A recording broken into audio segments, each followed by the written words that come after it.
Punjabi radio USA ਦੇ ਖਾਸ programme ਖਬਰ ਤੇ ਨਜ਼ਰ ਦੇ ਵਿੱਚ ਤੁਹਾਡਾ ਸਾਰਿਆਂ ਦਾ ਸਵਾਗਤ ਹੈ। ਮੈਂ ਹਾਂ ਪ੍ਰਵੀਨ ਸ਼ਰਮਾ ਤੇ ਤੁਸੀਂ ਜੁੜੇ ਹੋਏ ਹੋ ਪੰਜਾਬੀ ਰੇਡੀਓ USA ਦੇ ਨਾਲ। ਇਸ ਪ੍ਰੋਗਰਾਮ ਦੇ ਵਿੱਚ ਆਪਾਂ ਬਲਤੇਜ ਪੰਨੂ ਜੀ ਨਾਲ ਪੰਜਾਬ ਦੇ ਵਿੱਚ ਪਾਵਾਂਗੇ ਸਾਂਝ ਤੇ ਉਹਨਾਂ ਤੋਂ ਅਹਿਮ ਵਾਪਰੀਆਂ ਘਟਨਾਵਾਂ ਬਾਰੇ ਲਵਾਂਗੇ ਜਾਣਕਾਰੀਆਂ। ਪਰ ਉਸ ਤੋਂ ਪਹਿਲਾਂ ਸਾਡੇ ਪ੍ਰੋਗਰਾਮ ਦੇ ਸਪਾਂਸਰਸ ਉੱਤੇ ਇੱਕ ਨਜ਼ਰ ਮਾਰਦੇ ਹਾਂ ਤੇ ਧੰਨਵਾਦ ਵੀ ਕਰਦੇ ਹਾਂ ਜਿਨ੍ਹਾਂ ਦੇ ਜ਼ਰੀਏ ਪ੍ਰੋਗਰਾਮ ਤੁਹਾਡੇ ਤੱਕ ਪਹੁੰਚਦਾ ਹੈ। ਸੋ ਇਸ ਪ੍ਰੋਗਰਾਮ ਦੇ ਵਿੱਚ ਅੱਗੇ ਵਧਣ ਤੋਂ ਪਹਿਲਾਂ ਆਪਾਂ ਨਜ਼ਰ ਮਾਰਾਂਗੇ ਸਾਡੇ ਸਪਾਂਸਰ ਦੇ ਉੱਤੇ ਜਿਨ੍ਹਾਂ ਦੇ ਜ਼ਰੀਏ ਪ੍ਰੋਗਰਾਮ ਤੁਹਾਡੇ ਤੱਕ ਪਹੁੰਚਦਾ। ਖਾਲਸਾ ਇੰਸ਼ੋਰੈਂਸ ਏਜੰਸੀ, ਜਿਨ੍ਹਾਂ ਦੇ ਨਾਲ ਤੁਸੀਂ ਕਿਸੇ ਵੀ ਤਰ੍ਹਾਂ ਦੀ ਇੰਸ਼ੋਰੈਂਸ ਲੈਣੀ ਦਾ ਸੰਪਰਕ ਕਰ ਸਕਦੇ ਹੋ। ਨੰਬਰ ਹੈ ਜੀ 468 272 2500। ਟਿਰਕੀਆਨਾ ਇਮੀਗ੍ਰੇਸ਼ਨ ਲਾਅ ਫਰਮ ਵਾਲੇ ਜੇ ਟਿਰਕੀਆਨਾ ਇਮੀਗ੍ਰੇਸ਼ਨ ਬਾਬਤ ਕਿਸੇ ਵੀ ਤਰ੍ਹਾਂ ਦੀ ਸਲਾਹ ਲੈਣੀ ਹੈ, ਕੋਈ ਸਵਾਲ ਕਰਨਾ ਤਾਂ ਉਹਨਾਂ ਦੇ ਨਾਲ ਸੰਪਰਕ ਕੀਤਾ ਜਾ ਸਕਦਾ ਜੀ। ਨੰਬਰ ਹੈ 415 909 0503। ਇਸੇ ਤਰ੍ਹਾਂ ਗੁਰਦੀਪ ਸਿੰਘ ਵਿਰਦੀ ਕਲੋਵਿਸ, ਸਤਨਾਮ ਸਿੰਘ ਸ਼ੇਰਗਿੱਲ, ਰਵਿੰਦਰ ਹਲਵਾਰਾ ਸਿਲਮਾ, ਮਨਜੀਤ ਸਿੰਘ ਦੀਵਾਨਾ, ਬੂਟਾ ਸਿੰਘ ਰਾਣੀਪੁਰ ਫਰੈਜ਼ਨੋ, ਚਰਨਜੀਤ ਸਿੰਘ ਬਦਵਾਲ, ਪਿਆਰਾ ਸਿੰਘ, ਰਾਹੁਲ ਗੁਰਪਾਲ ਗਿੱਲ ਸੈਕਰਾਮੈਂਟੋ, ਗੁਰਦੀਪ ਸਿੰਘ ਸ਼ੇਰਗਿੱਲ ਤੇ ਉਹਨਾਂ ਦਾ ਪਰਿਵਾਰ ਯੂਬਾ ਸਿਟੀ, ਮਨਦੀਪ ਸਿੰਘ ਕਾਲੋ Modesto, Ravinder Singh, Pritam Singh Gill, Gurmeet Singh, Surinder Kaur Thind Bakersfield, Gurmel ਲਿੱਦੜ Bakersfield, Mandeep Singh, Sarabjit Kaur ਸੈਨ ਹੋਜ਼ੇ ਤੇ ਜ਼ੈਨਰ ਗਰੁੱਪ ਵਾਲੇ ਕਿਸੇ ਵੀ ਤਰ੍ਹਾਂ ਦਾ ਘਰ ਖਰੀਦਣਾ ਜਾਂ ਹੈ ਘਰ ਵੇਚਣਾ ਜਾਂ ਲੈਣਾ ਹੋਮ ਲੋਨ ਤੇ ਇਹਨਾਂ ਦੇ ਨਾਲ ਸੰਪਰਕ ਕਰ ਸਕਦੇ ਹੋ ਜੀ। ਨੰਬਰ ਹੈ ਇਹਨਾਂ ਦਾ 855 905 2575। ਹੁਣ ਵੱਧਦੇ ਆਪਾਂ ਖਬਰਾਂ ਦੇ ਵੱਲ। ਪਹਿਲਾਂ ਬਲਤੇਜ ਪੰਨੂ ਜੀ ਦਾ ਕਰਦੇ ਹਾਂ ਸਵਾਗਤ ਤੇ ਉਹਨਾਂ ਨੂੰ ਕਹਿਣਾ ਜੀ ਆਇਆਂ। ਪੰਨੂ ਸਾਹਿਬ ਸਤਿ ਸ਼੍ਰੀ ਅਕਾਲ ਜੀ, ਸਵਾਗਤ ਹੈ ਪੰਜਾਬੀ ਰੇਡੀਓ USA ਦੇ ਪ੍ਰੋਗਰਾਮ ਖਬਰ ਤੇ ਨਜ਼ਰ ਦੇ ਵਿੱਚ। ਸਤਿ ਸ਼੍ਰੀ ਅਕਾਲ ਪ੍ਰਵੀਨ, ਬਹੁਤ ਧੰਨਵਾਦ, ਮਿਹਰਬਾਨੀ ਜੀ। ਪੰਨੂ ਸਾਹਿਬ, ਬਹੁਤ ਵੱਡੀ ਬਹਿਸ ਹੈ ਇਹ ਕਿ ਸਾਡੇ ਦੇਸ਼ ਭਾਰਤ ਦੇ ਵਿੱਚ ਮੰਡੇਟਰੀ ਕੀ ਹੈ ਤੇ ਵਲੰਟੀਅਰੀ ਕੀ ਹੈ। ਜੇਕਰ ਸਰਲ ਭਾਸ਼ਾ ਦੇ ਵਿੱਚ ਕਹਿ ਲਈਏ ਵੀ ਅਤੀ ਜ਼ਰੂਰੀ ਕੀ ਚੀਜ਼ਾਂ ਤੇ ਸਵੈਇਛਿਤ ਕੀ ਚੀਜ਼ਾਂ। ਕਰੋਨਾ ਦੇ ਟੀਕੇ ਨੇ ਬੜਾ ਲੋਕਾਂ ਨੂੰ ਬਾਂਹ ਨਹੀਂ ਪਾਇਆ ਸੀ, ਪਰ ਹੁਣ ਆਖਰ ਸੁਪਰੀਮ ਕੋਰਟ ਨੇ ਕਿਹਾ ਵੀ ਕਰੋਨਾ ਦਾ ਟੀਕਾ ਜ਼ਬਰੀ ਨਹੀਂ ਲਾ ਸਕਦੇ ਤੁਸੀਂ। ਦੋਨੋਂ ਪੱਖ ਨੇ ਵੈਸੇ ਇਹਦੇ ਵਿੱਚ ਪ੍ਰਵੀਨ। ਇੱਥੇ ਇਹ ਵੀ ਆ ਕਿ ਬਿਨਾਂ ਸਖਤੀ ਤੋਂ ਕੁਝ ਹੁੰਦਾ ਨਹੀਂਗਾ, ਮੰਨਦਾ ਕੋਈ ਨਹੀਂਗਾ। ਪਰ ਦੂਜਾ ਪੱਖ ਇਹ ਵੀ ਆ ਕਿ ਸਖਤੀ ਕਿਸ ਚੀਜ਼ ਦੇ ਉੱਤੇ ਹੋਣੀ ਚਾਹੀਦੀ ਹੈ, ਕਿਉਂਕਿ ਇੱਕ ਟਾਈਮ ਸੀਗਾ ਜਦੋਂ ਮੁਲਕ ਦੇ ਵਿੱਚ ਸੰਜੇ ਗਾਂਧੀ ਦਾ ਆਭਾਰ ਸੀ, ਉਦੋਂ ਤਾਂ ਸਖਤੀ ਦੇ ਨਾਲ ਨਸਬੰਦੀਆਂ ਕੀਤੀਆਂ ਗਈਆਂ ਸੀਗੀਆਂ। ਔਰ ਉਹਦੇ ਉੱਤੇ ਇੱਕ ਫਿਲਮ IS ਜੌਹਰ ਹੋਰਾਂ ਨੇ ਬਣਾਈ ਸੀ, ਨਸਬੰਦੀ ਉਹਦਾ ਨਾਂ ਸੀਗਾ ਫਿਲਮ ਦਾ। ਉਹ ਹੈ ਤਾਂ ਇੱਕ ਸਟਾਇਰਿਸਟ ਪੱਖ ਤੋਂ ਸੀਗਾ, ਪਰ ਜੇ ਕਿਸੇ ਸਮਾਂ ਲੱਗੇ ਤੇ ਉਹ ਵੇਖਣ ਵਾਲੀ ਫਿਲਮ ਹੈ। ਬੜਾ ਕੁਝ ਉਹਦੇ ਵਿੱਚ ਸੀਗਾ। ਤੇ ਉਂਝ ਵੈਸੇ ਸਾਨੂੰ ਇਹ ਵੀ ਯਾਦ ਹੈ ਕਿ ਬਚਪਨ ਦੇ ਵਿੱਚ ਸਕੂਲਾਂ ਦੇ ਵਿੱਚ ਲੋਦੇ ਲਾਉਣ ਵਾਲੇ ਆਉਂਦੇ ਹੁੰਦੇ ਸੀਗੇ ਤੇ ਅਸੀਂ ਸਕੂਲੋਂ ਭੱਜ ਜਾਇਆ ਕਰਦੇ ਸਾਂ ਕਿ ਲੋਦੇ ਦੀ, ਕਿਉਂਕਿ ਪੀੜ ਬੜੀ ਹੁੰਦੀ ਸੀਗੀ। ਉਦੋਂ ਸਿਸਟਮ ਹੋਰ ਸੀਗਾ। ਜਦੋਂ ਕਰੋਨਾ ਫੈਲਿਆ ਤੇ ਇਹਦੇ ਵਾਸਤੇ ਵੈਕਸੀਨੇਸ਼ਨ ਜਦੋਂ ਆਈ ਤੇ ਇਹਨੂੰ ਲੈ ਕੇ ਬਹਿਸ ਵੈਸੇ ਮੁਲਕ ਭਰ ਦੇ ਵਿੱਚ ਨਹੀਂ, ਮੈਂ ਕਹਿੰਦਾ ਕਿ ਦੁਨੀਆ ਭਰ ਦੇ ਵਿੱਚ ਜਿਹੜੀ ਬਹਿਸ ਸੀ ਉਹ ਛਿੜੀ ਕਿ ਕੀ ਆ ਅਸਲ ਦੇ ਵਿੱਚ ਵੀ ਇਹਦੀ ਜ਼ਰੂਰਤ ਹੈ ਜਾਂ ਨਹੀਂ ਆ। ਦੁਨੀਆ ਦੇ ਕਈ ਮੁਲਕਾਂ ਦੇ ਵਿੱਚ ਲੋਕਾਂ ਨੇ ਇਨਕਾਰ ਵੀ ਕੀਤਾ ਕਿ ਨਹੀਂ, ਅਸੀਂ ਨਹੀਂ ਲਵਾਉਣਾ ਇਹ ਟੀਕਾ। ਅਮਰੀਕਾ ਦੇ ਵਿੱਚ ਵੀ ਕੁਝ ਥਾਵਾਂ ਦੇ ਉੱਤੇ ਅਜੇ ਵੀ ਗਰੁੱਪ ਕੁਝ ਹੈਗੇ ਆ ਜਿਹੜੇ ਕਹਿੰਦੇ ਅਸੀਂ ਨਹੀਂ ਲਵਾਉਣਾ। ਇੰਗਲੈਂਡ ਦੇ ਵਿੱਚ ਵੀ ਇੱਕ ਵੱਡਾ ਗਰੁੱਪ ਹੈ, ਔਰ ਕੈਨੇਡਾ ਦੇ ਵਿੱਚ ਵੀ ਇਹ ਬਹਿਸ ਛਿੜਦੀ ਰਹੀ। ਜਦੋਂ ਆਟਵਾ ਘੇਰਿਆ ਟਰੱਕਰਸ ਨੇ, ਉਦੋਂ ਵੀ ਇਹ ਗੱਲ ਛਿੜੀ ਕਿ ਅਸੀਂ ਕਰੋਨਾ ਪਾਬੰਦੀਆਂ ਦੀ ਪਰਵਾਹ ਨਹੀਂ ਕਰਦੇ, ਅਸੀਂ ਟੀਕਾਕਰਨ ਜਿਹੜਾ ਉਹ ਨਹੀਂ ਕਰਵਾਉਣਾ। ਇੱਥੇ ਇਹ ਮਾਮਲਾ ਸੁਪਰੀਮ ਕੋਰਟ ਤੱਕ ਪਹੁੰਚਿਆ ਹੋਇਆ ਸੀਗਾ। ਸੁਪਰੀਮ ਕੋਰਟ ਨੇ ਇਸ ਮਾਮਲੇ ਦੇ ਉੱਤੇ ਸੁਣਵਾਈ ਕਰਦਿਆਂ ਹੋਇਆ ਇਹ ਗੱਲ ਜਿਹੜੀ ਕਹੀ ਕਿ ਕਿਸੇ ਨੂੰ ਕੋਵਿਡ ਦਾ ਟੀਕਾ ਲਵਾਉਣ ਦੇ ਵਾਸਤੇ ਮਜਬੂਰ ਨਹੀਂ ਕੀਤਾ ਜਾ ਸਕਦਾ। ਸੁਪਰੀਮ ਕੋਰਟ ਨੇ ਇਹ ਵੀ ਕੇਂਦਰ ਸਰਕਾਰ ਨੂੰ ਕਿਹਾ ਕਿ ਉਹ ਟੀਕੇ ਨਾ ਲਵਾਉਣ ਦੇ ਮਾੜੇ ਅਸਰ ਕੀ ਆ, ਇਹਦੇ ਅੰਕੜੇ ਜਨਤਕ ਕਰੇ। ਇਹ ਬੜਾ ਅਹਿਮ ਹੈ, ਬਹੁਤ ਅਹਿਮ ਪੱਖ ਹੈ ਕਿ ਇਹ ਦੱਸੋ ਵੀ ਜਿਹੜਾ ਟੀਕਾ ਨਹੀਂ ਲਵਾਉਂਦਾ ਉਹਦੇ ਉੱਤੇ ਇਹਦੇ ਕੀ ਪ੍ਰਭਾਵ ਜਿਹੜੇ ਆ ਉਹ ਪੈਣਗੇ। ਵੈਸੇ ਜੇ ਆਪਾਂ ਗੱਲ ਕਰੀਏ ਦੰਦ ਕਥਾਵਾਂ ਦੀ, ਹੀਅਰ ਸੇ ਜਿਹਨੂੰ ਕਾਨੂੰਨ ਭਾਸ਼ਾ ਦੇ ਵਿੱਚ ਕਹਿ ਦਿੰਦੇ ਆ, ਉਹ ਤਾਂ ਬਹੁਤ ਕੁਝ ਚੱਲੀ ਜਾਂਦਾ। ਈਵਨ ਮੈਨੂੰ ਕਿਸੇ ਨੇ ਸਵੇਰੇ ਮੈਸੇਜ ਕੀਤਾ ਕਿ ਉਹਨਾਂ ਦੇ ਉੱਤੇ ਕੀ ਪ੍ਰਭਾਵ ਜਿਹੜੇ ਪਏ ਆ ਇਸ ਟੀਕੇ ਦੇ, ਜਾਂ ਉਹਨਾਂ ਦੇ ਕਿਸੇ ਜਾਣਕਾਰ ਦੇ ਉੱਤੇ ਕੀ ਪ੍ਰਭਾਵ ਪਏ ਆ।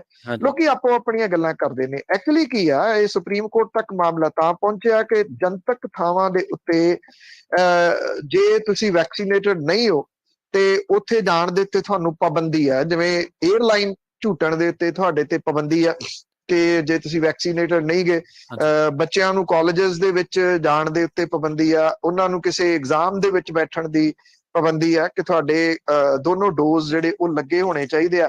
ਸੁਪਰੀਮ ਕੋਰਟ ਨੇ ਇਹ ਗੱਲ ਕਹੀ ਕਿ ਸੰਵਿਧਾਨ ਦੀ ਧਾਰਾ 21 ਦੇ ਤਹਿਤ ਸਰੀਰਕ ਖੁਦਮੁਖਤਿਆਰੀ ਤੇ ਅਖੰਡਤਾ ਦੀ ਰਾਖੀ ਕੀਤੀ ਜਾਂਦੀ ਹੈ। ਬੈਂਚ ਨੇ ਸੁਝਾਅ ਦਿੱਤਾ ਕਿ ਜਦੋਂ ਤੱਕ ਕੋਵਿਡ ਪੀੜਤਾਂ ਦੀ ਗਿਣਤੀ ਘੱਟ ਹੈ, ਉਦੋਂ ਤੱਕ ਟੀਕੇ ਨਾ ਲਵਾਉਣ ਵਾਲਿਆਂ ਦੇ ਉੱਤੇ ਜਨਤਕ ਖੇਤਰਾਂ 'ਚ ਜਾਣ ਤੇ ਕੋਈ ਪਾਬੰਦੀ ਨਹੀਂ ਹੋਣੀ ਚਾਹੀਦੀ ਜੀ। ਔਰ ਬੈਂਚ ਨੇ ਇਹ ਵੀ ਗੱਲ ਕਹੀ ਕਿ ਮੌਜੂਦ ਜਾਣਕਾਰੀ ਤੇ ਮਾਹਰਾਂ ਦੇ ਵਿਚਾਰ ਦੇ ਆਧਾਰ ਦੇ ਉੱਤੇ ਕੋਵਿਡ-19 ਟੀਕਾਕਰਨ ਨੀਤੀ ਨੂੰ ਸਪਸ਼ਟ ਤੌਰ ਦੇ ਉੱਤੇ ਪੱਖਪਾਤੀ ਤੇ ਗੈਰ ਤਰਕ ਸੰਗਤ ਨਹੀਂ ਕਿਹਾ ਜਾ ਸਕਦਾ। ਔਰ ਕੇਂਦਰ ਸਰਕਾਰ ਨੂੰ ਇਹ ਗੱਲ ਕਹੀ ਗਈ ਕਿ ਉਹ ਲੋਕਾਂ ਤੇ ਡਾਕਟਰਾਂ ਤੋਂ ਟੀਕਾਕਰਨ ਦੇ ਅਸਰ ਦੇ ਬਾਰੇ ਰਿਪੋਰਟਾਂ ਜਿਹੜੀਆਂ ਉਹ ਤਿਆਰ ਕਰੇ, ਕਿ ਜੇ ਕੋਈ ਜਨਤਕ ਕਰੇ ਔਰ ਇਹ ਰਿਪੋਰਟਾਂ। ਔਰ ਸੁਪਰੀਮ ਕੋਰਟ ਨੇ ਕੌਮੀ ਟੀਕਾਕਰਨ ਤਕਨੀਕੀ ਸਲਾਹਕਾਰ ਗਰੁੱਪ ਦੇ ਸਾਬਕਾ ਮੈਂਬਰ ਦੇ ਵੱਲੋਂ ਦਾਖਲ ਪਟੀਸ਼ਨ ਤੇ ਇਹ ਫੈਸਲਾ ਸੁਣਾਇਆ, ਜਿਹਦੇ ਵਿੱਚ ਉਹਨਾਂ ਨੇ ਕੋਵਿਡ-19 ਟੀਕਾਕਰਨ ਤੋਂ ਬਾਅਦ ਪੈਣ ਵਾਲੇ ਅਸਰ ਦੇ ਅੰਕੜੇ ਜਾਰੀ ਕਰਨ ਦੀ ਮੰਗ ਕੀਤੀ ਸੀ। ਇਹ ਬਹੁਤ ਅਹਿਮ ਹੈ। ਮੈਂ ਫੇਰ ਕਹੂੰਗਾ ਕਿ ਅੰਕੜੇ ਜਿਹੜੇ ਉਹ ਕੀ ਨੇ। ਮੈਨੂੰ ਨਹੀਂ ਲੱਗਦਾ ਕਿ ਅੰਕੜੇ ਜਿਹੜੇ ਉਹ ਸਰਕਾਰ ਦੇ ਕੋਲੇ ਇਹਦੇ ਸੰਬੰਧੀ ਹੋਣਗੇ, ਕਿਉਂਕਿ ਸਰਕਾਰ ਤਾਂ ਇਸ ਗੱਲ ਤੋਂ ਵੀ ਇਨਕਾਰ ਕਰਦੀ ਹੈ ਕਿ ਉਹਦੇ ਕੋਲੇ ਇਹ ਅੰਕੜੇ ਨਹੀਂ ਹੈਗੇ ਕਿ ਇਹਦੇ ਨਾਲ ਡੈਥ ਕਿੰਨੀਆਂ ਹੋਈਆਂ ਨੇ।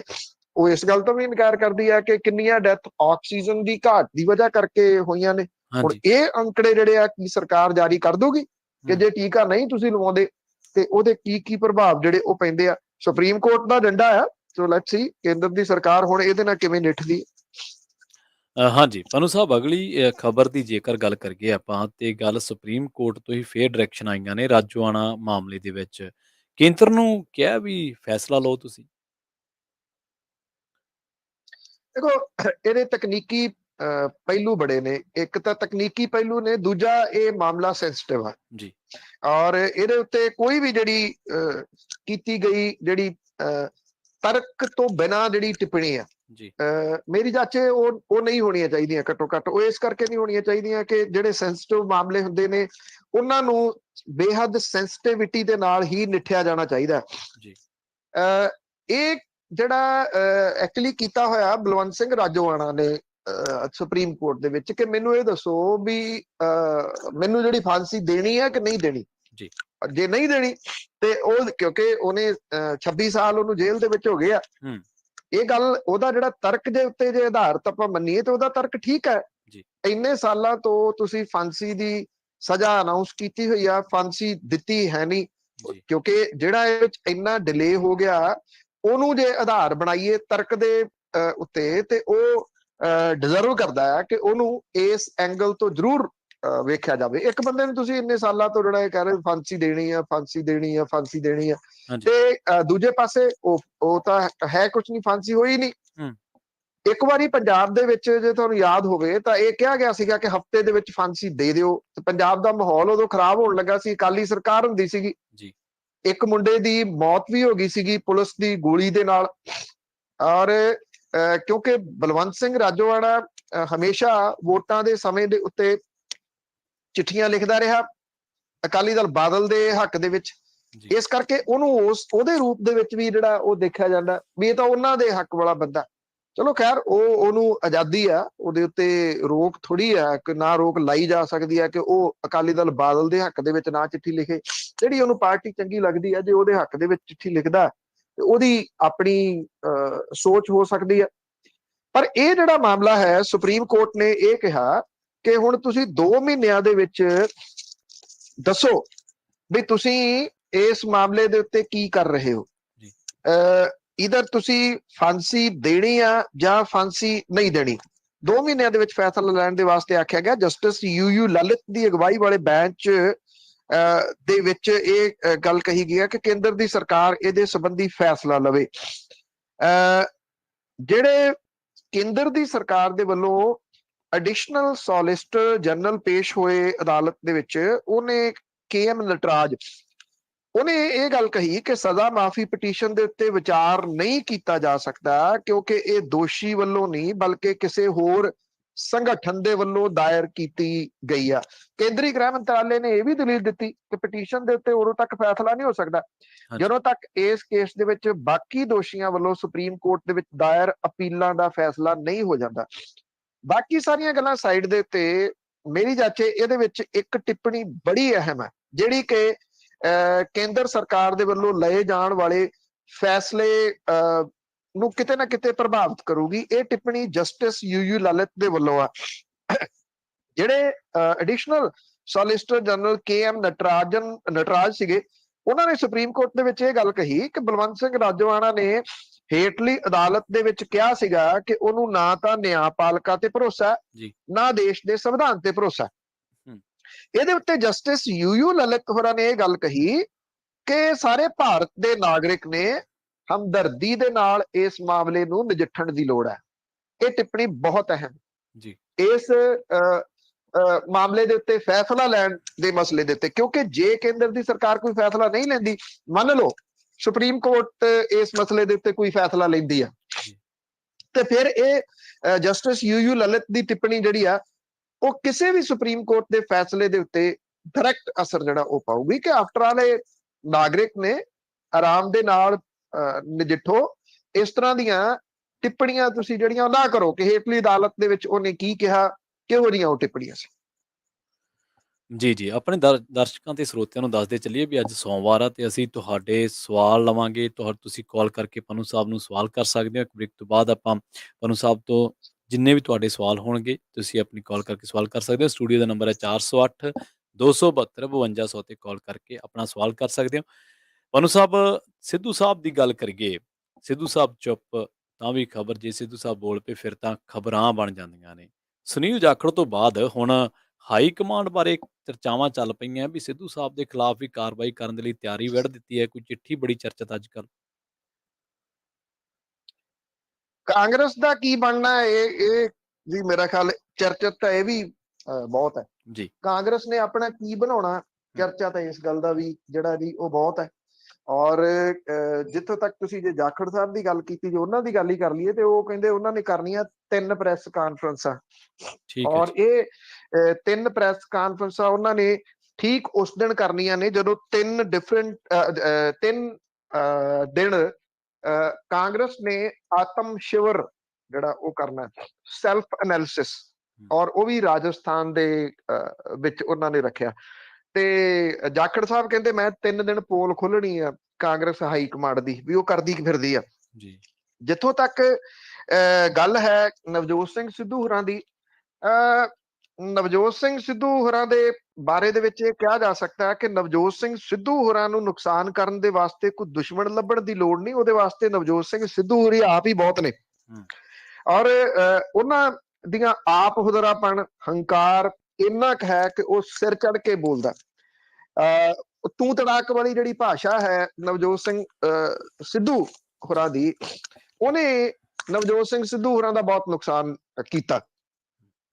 ਹੋਇਆ ਇਹ ਕਿ PK ਪ੍ਰਸ਼ਾਂਤ ਕਿਸ਼ੋਰ ਉਹਨੇ ਕੱਲ ਇੱਕ ਟਵੀਟ ਕੀਤਾ, ਇਹ ਗੱਲ ਆਖੀ ਕਿ ਹੁਣ ਇਹ ਸਮਾਂ ਆ ਗਿਆ ਜਦੋਂ ਕਿ ਗਰਾਊਂਡ ਦੇ ਨਾਲ, ਗਰਾਊਂਡ ਦੇ ਵਿੱਚ ਜਾ ਕੇ ਕੰਮ ਕਰਨ ਦਾ ਸਮਾਂ ਹੈ। ਇਹਨੂੰ ਇਸ ਸੰਦਰਭ 'ਚ ਲਿਆ ਗਿਆ ਕਿ ਪ੍ਰਸ਼ਾਂਤ ਕਿਸ਼ੋਰ ਵੱਖਰੀ ਪਾਰਟੀ ਬਣਾਉਣ ਲੱਗਿਆ। ਕਾਂਗਰਸ ਦੇ ਜਿਹੜੇ ਆਗੂ ਨੇ, ਸਾਬਕਾ ਪ੍ਰਧਾਨ ਨਵਜੋਤ ਸਿੰਘ ਸਿੱਧੂ ਨੇ ਤੁਰੰਤ ਜਿਹੜਾ ਟਵੀਟ ਕੀਤਾ ਪ੍ਰਸ਼ਾਂਤ ਕਿਸ਼ੋਰ ਨੂੰ ਕਿ ਜਿਹੜਾ ਜਦੋਂ ਠੋਸ ਸ਼ੁਰੂਆਤ ਹੁੰਦੀ ਆ ਤੇ ਫਿਰ ਉਹਦੇ ਨਤੀਜੇ ਵੀ ਜਿਹੜੇ ਆ ਉਹ ਚੰਗੇ ਨਿਕਲਦੇ ਆ।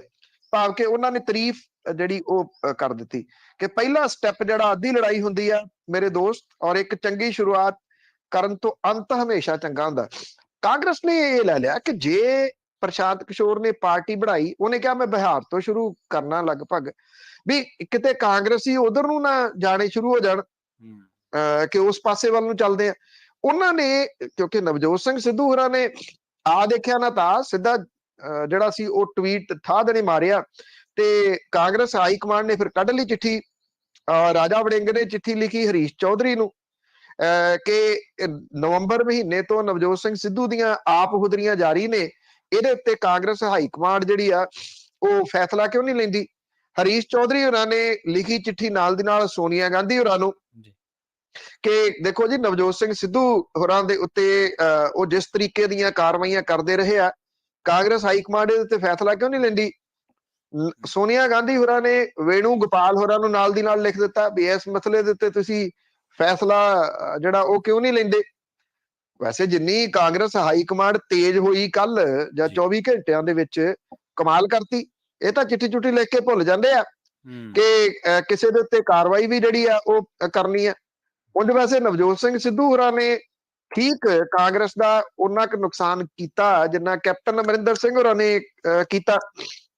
ਰਲ ਮਿਲ ਕੇ ਕੀਤਾ ਤਾਂ ਸਾਰਿਆਂ ਨੇ ਹੀ ਆ। ਨਵਜੋਤ ਸਿੰਘ ਸਿੱਧੂ ਹੋਰਾਂ ਦਾ ਕਾਫੀ ਵੱਡਾ ਹੱਥ ਹੈ, ਕਿਉਂਕਿ ਪਹਿਲਾਂ ਜਦੋਂ ਉਹਨਾਂ ਨੂੰ ਮੰਤਰਾਲਾ ਦਿੱਤਾ ਜਾ ਰਿਹਾ ਸੀ ਉਦੋਂ ਉਹ ਘਰ ਬਹਿ ਗਏ ਜਾ ਕੇ, ਔਰ ਜਦੋਂ ਨਿਕਲੇ ਹੀ ਨਿਕਲੇ ਤੇ ਫਿਰ ਲੜਾਈ ਜਿਹੜੀ ਕੈਪਟਨ ਅਮਰਿੰਦਰ ਸਿੰਘ ਤੇ ਨਵਜੋਤ ਸਿੱਧੂ ਦੀ ਸੀ, ਬਲੀ ਉਹਦੇ ਵਿੱਚ ਸੁਨੀਲ ਜਾਖੜ ਹੋਰਾਂ ਦੀ ਲੈ ਲਈ।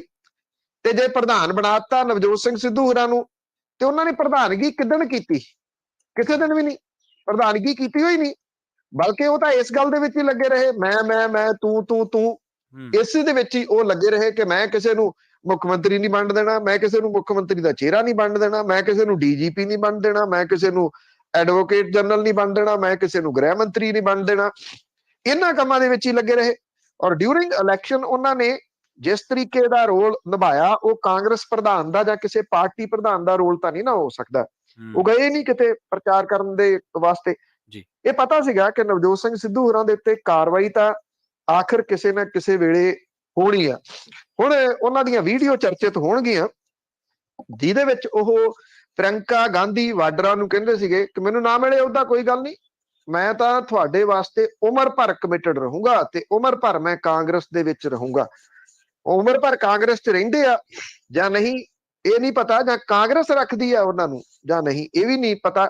ਪਰ ਇਹ ਵੀ ਆ ਕਿ ਨਵਜੋਤ ਸਿੰਘ ਸਿੱਧੂ ਹੋਰਾਂ ਦਾ ਅਗਲਾ ਜਿਹੜਾ ਡੈਸਟੀਨੇਸ਼ਨ ਆ ਉਹ ਕਿਹੜਾ ਹੋਊਗਾ? ਕੀ ਜਿੱਤੇਗਾ ਪੰਜਾਬ ਉਹ ਦੁਬਾਰਾ ਰਿਵਾਈਵ ਕਰਨਗੇ?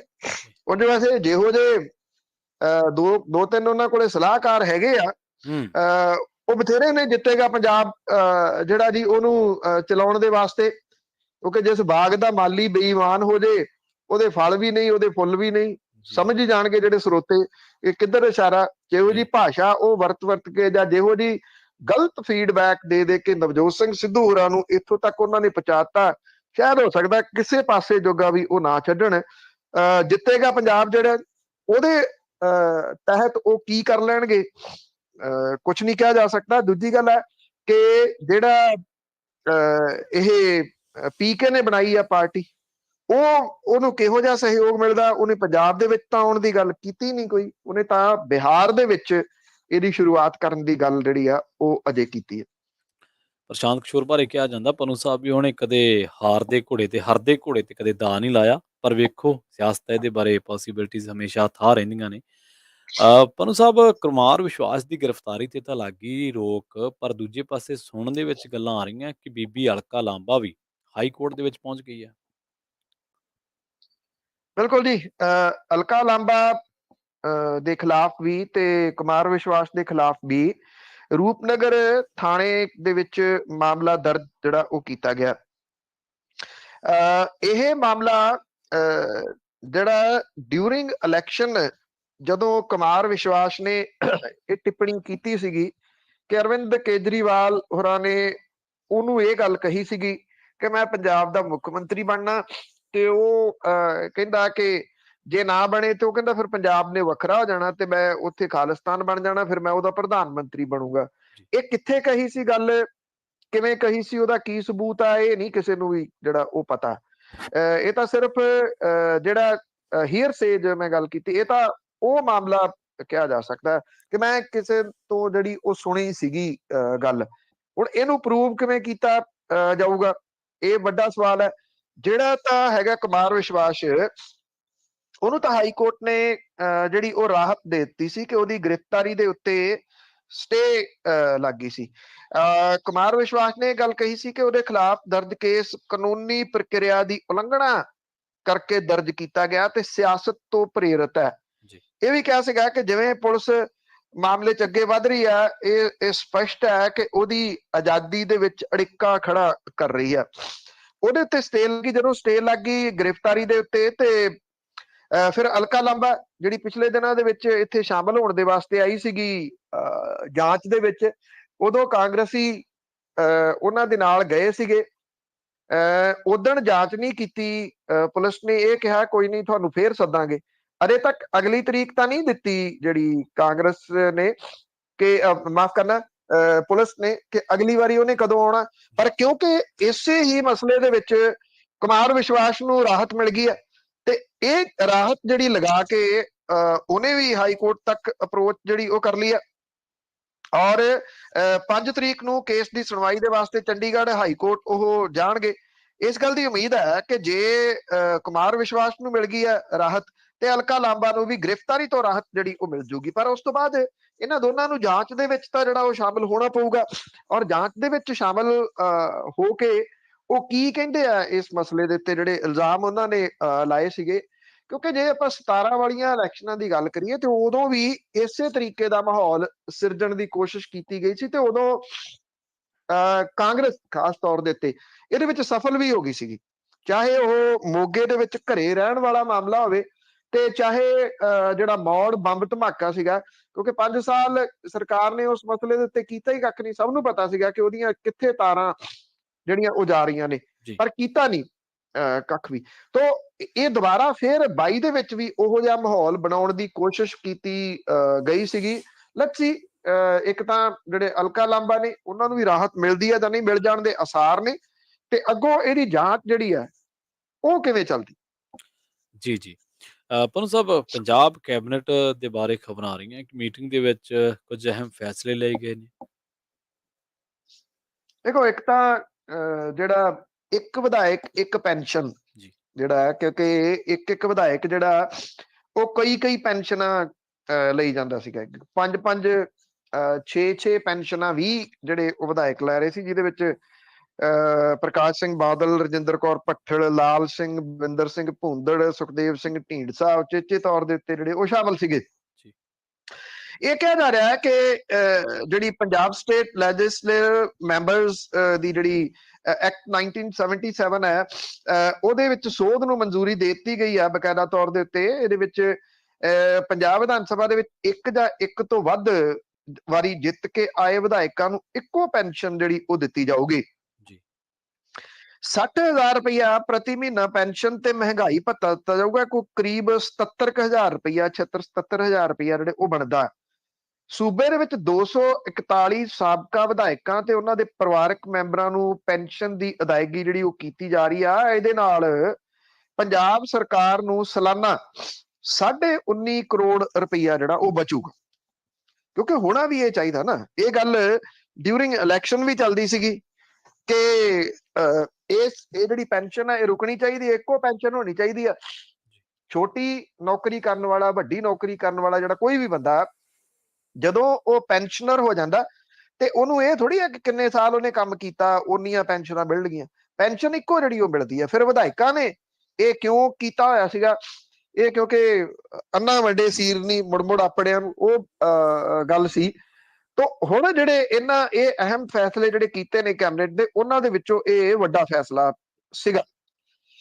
ਦੂਜਾ ਜਿਹੜਾ ਫੈਸਲਾ ਇਹ ਕੀਤਾ ਗਿਆ ਕਿ ਜਿਹੜੇ 2 ਰੁਪਏ ਪ੍ਰਤੀ ਕਿਲੋ ਦਿੱਤਾ ਜਾਂਦਾ ਆਟਾ ਜਾਂ ਜਿਹੜੀਆਂ ਦਾਲਾਂ ਨੇ, ਇਹ ਹੁਣ ਘਰੋਂ ਘਰੀ ਪਹੁੰਚਾਈਆਂ ਜਾਣਗੀਆਂ, ਡੋਰ ਟੂ ਡੋਰ ਕੀਤਾ ਜਾਊਗਾ। ਦਿੱਲੀ ਦੇ ਵਿੱਚ ਇਹ ਕਰਨ ਦੀ ਕੋਸ਼ਿਸ਼ ਕੀਤੀ ਗਈ ਸੀ, ਪਰ ਦਿੱਲੀ ਦੇ ਵਿੱਚ ਉਪ ਰਾਜਪਾਲ ਨੇ ਇਹਦੇ ਉੱਤੇ ਰੋਕ ਲਾਤੀ ਸੀਗੀ, ਤੇ ਹੁਣ ਪੰਜਾਬ ਦੇ ਵਿੱਚ ਕੀਤਾ ਗਿਆ। ਇਹ ਕੀਤਾ ਗਿਆ ਕਿ ਰਾਸ਼ਨ ਵਾਲੇ ਡੀਪੂਆਂ ਦੇ ਉੱਤੇ ਜਾਣ ਦੀ ਜ਼ਰੂਰਤ ਨਹੀਂ ਪਊਗੀ। ਜੇ ਕੋਈ ਡੀਪੂ ਦੇ ਨੇੜੇ ਰਹਿੰਦਾ, ਉਹ ਆਪਣੇ ਤੌਰ ਦੇ ਉੱਤੇ ਕਹਿੰਦਾ ਕਿ ਮੈਂ ਡੀਪੂ ਤੋਂ ਲੈ ਆਉਂਗਾ, ਤੇ ਉਹ ਲਿਆ ਸਕਦਾ। ਇੱਕ ਅਹਿਮ ਫੈਸਲਾ ਜਿਹੜਾ ਇਹਦੇ ਵਿੱਚ ਇਹ ਕੀਤਾ ਗਿਆ ਕਿ 26,454 ਅਹੁਦੇ ਜਿਹੜੇ ਨੇ ਉਹਨਾਂ ਦੇ ਉੱਤੇ ਭਰਤੀਆਂ ਕੀਤੀਆਂ ਜਾਣਗੀਆਂ, ਔਰ ਇਹ ਭਰਤੀਆਂ ਵੱਖ-ਵੱਖ ਡਿਪਾਰਟਮੈਂਟ ਦੇ ਵਿੱਚ ਹੋਣਗੀਆਂ। ਕਿਉਂਕਿ ਸਰਕਾਰ ਨੇ ਇਹ ਵੀ ਕੀਤਾ ਹੈ ਕਿ ਠੇਕੇ ਤੇ ਭਰਤੀ ਨਹੀਂ ਕਰਨੀ। ਜਿਹੜੀ ਭਰਤੀ ਆ ਉਹ ਪੱਕੇ ਤੌਰ ਦੇ ਉੱਤੇ ਕੀਤੀ ਜਾਊਗੀ। ਜਿਹੜੇ ਇੱਕ ਇਹ ਵੀ ਕੀਤਾ ਗਿਆ ਜੀ ਕਿ ਜਿਹੜਾ ਬਜਟ ਹੈ ਉਹਦੇ ਵਾਸਤੇ ਲੋਕ ਸੁਝਾਅ ਦੇਣ। ਇਹਦੇ ਲਈ ਇੱਕ ਵੈਬ ਪੋਰਟਲ ਵੀ ਜਾਰੀ ਕੀਤਾ ਗਿਆ, ਜਨਤਾ ਬਜਟ ਨਾਮੀ ਵੈਬ ਪੋਰਟਲ ਹੈ। ਉਹਦੇ ਉੱਤੇ ਇਹ ਸੁਝਾਅ ਮੰਗੇ ਗਏ ਆ ਕਿ ਲੋਕ ਦੱਸਣ ਕਿ ਉਹ ਬਜਟ ਦੇ ਵਿੱਚ ਉਹ ਆਪਣੀ ਇਨਪੁਟ ਕੀ ਦਿੰਦੇ ਆ। ਔਰ ਇਹਦੇ ਵਿੱਚ 6 ਪੁਆਇੰਟ ਜਿਹੜੇ ਬਣਾਏ ਗਏ ਆ। ਕਾਰੋਬਾਰੀ ਭਾਈਚਾਰੇ ਨੂੰ ਕਾਰੋਬਾਰ ਵਧਾਉਣ ਦੇ ਵਿੱਚ ਸਹਿਯੋਗ ਦੇਣਾ, ਪੰਜਾਬ ਦੇ ਵਿੱਚ ਘਰੇਲੂ ਤੇ ਵਿਦੇਸ਼ੀ ਇਨਵੈਸਟਮੈਂਟ ਲਿਆਉਣੀ, ਕਿਸਾਨਾਂ ਦੀ ਆਮਦਨ ਦੇ ਵਿੱਚ ਵਾਧਾ ਕਰਨਾ, ਪੰਜਾਬ ਦੇ ਵਿੱਚ ਨਵੀਆਂ ਨੌਕਰੀਆਂ ਪੈਦਾ ਕਰਨਾ, ਐਜੂਕੇਸ਼ਨ ਤੇ ਹੈਲਥ, ਇਹ ਆਮ ਲੋਕਾਂ ਤੱਕ ਇਹਦੀ ਪਹੁੰਚ ਜਿਹੜੀ ਉਹ ਯਕੀਨੀ ਬਣਾਉਣਾ, ਤੇ ਪੰਜਾਬ ਦੀ ਆਰਥਿਕਤਾ ਜਿਹੜੀ ਆ ਉਹਨੂੰ ਕਿਵੇਂ ਬਿਹਤਰ ਕੀਤਾ ਜਾਵੇ, ਇਹਨਾਂ ਦੇ ਉੱਤੇ ਲੋਕਾਂ ਦੇ ਸੁਝਾਅ ਜਿਹੜੇ ਇਸ ਵੈਬ ਪੋਰਟਲ ਦੇ ਰਾਹੀਂ ਮੰਗੇ ਗਏ। ਇਹ ਅਹਿਮ ਫੈਸਲੇ ਕੀਤੇ ਆ ਕੱਲ ਪੰਜਾਬ ਦੀ ਕੈਬਨਿਟ। ਜੀ ਜੀ। ਅੱਛਾ ਪਨੂੰ ਸਾਹਿਬ, ਕਿਸੇ ਮਾਮਲੇ ਦੇ ਵਿੱਚ ਸਾਬਕਾ ਸੀਨੀਅਰ ਪੁਲਿਸ ਅਫਸਰਾਂ ਦੀ ਚਰਚਾ ਵੀ ਉਹਨਾਂ ਦੇ ਖਿਲਾਫ ਹੁਣ ਮਾਮਲਾ ਦਰਜ ਹੋਊਗਾ। ਇਹ ਨਾ ਪ੍ਰਵੀਨ ਬੜਾ ਅਹਿਮ ਮਾਮਲਾ ਹੈ। ਅਹਿਮ ਇਸ ਕਰਕੇ ਜਿਹੜਾ ਕਿਹਾ ਜਾ ਸਕਦਾ ਹੈ ਕਿ ਪਿਛਲੇ ਦਿਨਾਂ ਦੇ ਵਿੱਚ ਇਹ ਚਰਚਾ ਦੇ ਵਿੱਚ ਆਈ ਸੀਗੀ ਖਬਰ ਜੀ ਕਿ ਇਹਨਾਂ ਨੇ ਕੀ ਕੀਤਾ, ਇਹ 2 ਸਾਬਕਾ DIG ਨੇ ਔਰ ਇਹਨਾਂ ਦੇ ਖਿਲਾਫ NDPS ਐਕਟ ਤੇ ਭ੍ਰਿਸ਼ਟਾਚਾਰ ਰੋਕੂ ਐਕਟ ਦੇ ਤਹਿਤ FIR ਨਹੀਂ ਹੋਊਗੀ। DGP ਨੇ ਜਿਹੜਾ ਜੀ ਉਹ ਯੂ ਟਰਨ ਲਿਆ। ਹੁਣ ਬਿਊਰੋ ਆਫ ਇਨਵੈਸਟੀਗੇਸ਼ਨ ਅਧਿਕਾਰੀਆਂ ਨੇ 2 ਸਾਬਕਾ DIG ਲਖਵਿੰਦਰ ਸਿੰਘ ਜਾਖੜ ਤੇ ਸੁਖਵਿੰਦਰ ਸਿੰਘ ਸੱਗੂ ਵਿਰੁੱਧ NDPS ਐਕਟ ਤੇ ਭ੍ਰਿਸ਼ਟਾਚਾਰ ਰੋਕੂ ਐਕਟ ਦੇ ਤਹਿਤ ਮੁਕੱਦਮਾ ਦਰਜ ਕਰਨ ਨੂੰ ਮਨਜ਼ੂਰੀ ਦਿੱਤੀ ਗਈ ਸੀ। ਇਹ ਕਿਹਾ ਗਿਆ ਕਿ ਇਸ FIR ਨੂੰ ਬ੍ਰੇਕਾਂ ਜਿਹੜੀਆਂ ਉਹ ਲੱਗੀਆਂ ਨੇ। ਇਹ ਕਿਹਾ ਜਾ ਰਿਹਾ ਹੈ ਕਿ ਜਿਹੜਾ ਇੱਕ ਸਾਬਕਾ DIG ਆ ਉਹ ਸਿਆਸੀ ਪਾਰਟੀ ਜਿਹੜੀ ਸੱਤਾ ਦੇ ਵਿੱਚ ਹੈ ਉਹਦੇ ਇੱਕ ਵਿਧਾਇਕ ਦਾ ਰਿਸ਼ਤੇਦਾਰ ਹੈ। ਉਹਦੇ ਕਰਕੇ ਹੋਇਆ ਜਾਂ ਨਹੀਂ, ਪਰ ਇਹ ਮਾਮਲਾ ਬਹੁਤ ਅਹਿਮ ਹੈ। ਸਾਬਕਾ ਡਿਪਟੀ ਜੇਲ੍ਹ ਸੁਪਰਡੈਂਟ ਕਰਮਜੀਤ ਸਿੰਘ ਭੁੱਲਰ ਨੇ ਸ਼ਿਕਾਇਤ ਤੇ ਰਾਹੀਂ ਇਹ ਦੋਸ਼ ਲਾਏ ਸੀਗੇ ਕਿ ਸਾਲ 2005 ਤੋਂ ਲੈ ਕੇ 2011 ਤੱਕ ਜਦੋਂ ਸਾਬਕਾ DIG ਫਿਰੋਜ਼ਪੁਰ ਜੇਲ੍ਹ ਦੇ ਵਿੱਚ ਸੁਪਰਡੈਂਟ ਸੀ ਤਾਂ ਉਹਨੇ ਫਿਰੋਜ਼ਪੁਰ ਜੇਲ੍ਹ ਦੇ ਕੈਦੀਆਂ ਤੋਂ ਡਰੱਗ ਤੇ ਮੋਬਾਈਲ ਬਰਾਮਦ ਕਰਨ ਦੇ ਸੈਂਕੜੇ ਮਾਮਲੇ ਦਰਜ ਕੀਤੇ ਸੀਗੇ, ਪਰ ਉਹਨੇ ਉੱਪਰ ਅਧਿਕਾਰੀਆਂ ਨੂੰ ਇਹਦੇ ਬਾਰੇ ਭਿਣਕ ਨਹੀਂ ਪੈਣ ਦਿੱਤੀ ਤੇ ਆਪਣੇ ਪੱਧਰ ਦੇ ਉੱਤੇ ਨਿਬੇੜਤਾ। ਸਿਰਫ ਇੱਕੋ ਮਾਮਲੇ ਦੇ ਉੱਤੇ ਜਿਹੜਾ ਇਹ ਕਾਰਵਾਈ ਕੀਤੀ ਗਈ ਸੀ। 241 ਮਾਮਲੇ ਫਿਰੋਜ਼ਪੁਰ ਜੇਲ੍ਹ ਦੇ ਵਿੱਚ ਕੈਦੀਆਂ ਤੋਂ ਮੋਬਾਈਲ ਤੇ ਨਸ਼ੀਲੇ ਪਦਾਰਥ ਬਰਾਮਦ ਕਰਨੇ ਸੀਗੇ। ਚਾਹੇ ਇੱਕ ਮਾਮਲਾ ਹੀ ਕਿਉਂ ਨਾ ਹੋਵੇ, ਉਹ ਵੀ ਜਿਹੜਾ ਸੰਬੰਧਿਤ ਥਾਣਾ ਹੁੰਦਾ ਜਿੱਥੇ ਜੇਲ੍ਹ ਪੈਂਦੀ ਆ ਉਹਦੇ ਕੋਲੇ ਦਰਜ ਕਰਾਉਣਾ ਪੈਂਦਾ। ਹੈਰਾਨੀ ਵਾਲੀ ਗੱਲ ਇਹ ਸੀਗੀ ਕਿ ਜਿਹੜਾ ਇਹ ਜਾਖੜ ਸੀਗਾ ਉਹਨੇ ਇਹ ਗੱਲ ਕਹੀ ਸੀ ਕਿ ਮੈਨੂੰ ਇਹ ਲੱਗਿਆ ਕਿ ਹੇਠਲੇ ਪੱਧਰ ਤੱਕ ਨਿਬੇੜੇ ਜਾ ਸਕਦੇ ਆ, ਜਦੋਂ ਕਿ ਹੇਠਲੇ ਪੱਧਰ ਤੱਕ ਨਿਬੇੜੇ ਨਹੀਂ ਜਾ ਸਕਦੇ। ਔਰ ਜਿਹੜਾ ਇੱਕ ਜਿਹੜੀ ਇੰਗਲਿਸ਼ ਦੀ ਅਖਬਾਰ ਹੈ ਉਹਨੇ ਇਹ ਗੱਲ ਜਿਹੜੀ ਕਹੀ ਆ ਕਿ ਕਰਮਜੀਤ ਸਿੰਘ ਭੁੱਲਰ ਦੇ ਕੋਲੋਂ ਨਵੀਂ ਸ਼ਿਕਾਇਤ ਲੈ ਕੇ ਉਹ ਅਗਲੇਰੀ ਕਾਰਵਾਈ ਜਿਹੜੀ ਉਹ ਕਰਨ ਜਾ ਰਹੇ ਆ। ਦੂਜੇ ਪਾਸੇ ਸਾਬਕਾ DIG ਲਖਵਿੰਦਰ ਸਿੰਘ ਜਾਖੜ ਜਿਹੜਾ ਜੀ ਉਹ ਇਹ ਕਹਿੰਦਾ ਕਿ ਜੇਲ੍ਹ ਦੇ ਅੰਦਰ ਕੈਦੀਆਂ ਕੋਲੋਂ ਜਿਹੜਾ ਫੜਿਆ ਜਾਂਦਾ ਸੀ ਨਸ਼ਾ, ਉਹਦੀ ਮਾਤਰਾ ਜ਼ਿਆਦਾ ਨਹੀਂ ਸੀ ਹੁੰਦੀ, ਜਿਸ ਕਰਕੇ ਉਹਨਾਂ ਬੰਦਿਆਂ ਦੇ ਵਿਰੁੱਧ ਅਪਰਾਧਿਕ ਮੁਕੱਦਮਾ ਦਰਜ ਕਰਨ ਦੀ ਜਗ੍ਹਾ ਦੇ ਉੱਤੇ ਜੇਲ੍ਹ ਮੈਨੂਅਲ ਨਿਯਮਾਂ ਦੇ ਮੁਤਾਬਕ ਚੇਤਾਵਨੀ ਦਿੱਤੀ ਹੋਊਗੀ। ਮੈਂ ਔਰ ਉਹਨੇ ਇਹ ਵੀ ਕਿਹਾ ਸੀਗਾ ਕਿ ਬਿਊਰੋ ਆਫ ਇਨਵੈਸਟੀਗੇਸ਼ਨ ਨੇ ਉਹਨਾਂ ਨੂੰ 22 ਫਰਵਰੀ ਨੂੰ ਸੱਦਿਆ ਸੀ ਤੇ ਉਹਨਾਂ ਦੇ ਵੱਲੋਂ ਅਗਲੀ ਤਰੀਕ ਦੀ ਮੰਗ ਕੀਤੀ ਗਈ ਸੀ, ਕਿਉਂਕਿ ਇਹ ਮਾਮਲਾ ਪੁਰਾਣਾ ਹੋਣ ਕਰਕੇ ਅਸੀਂ ਰਿਕਾਰਡ ਇਕੱਠਾ ਕਰਕੇ ਜਵਾਬ ਤਿਆਰ ਜਿਹੜਾ ਉਹ ਕਰਨਾ ਸੀਗਾ।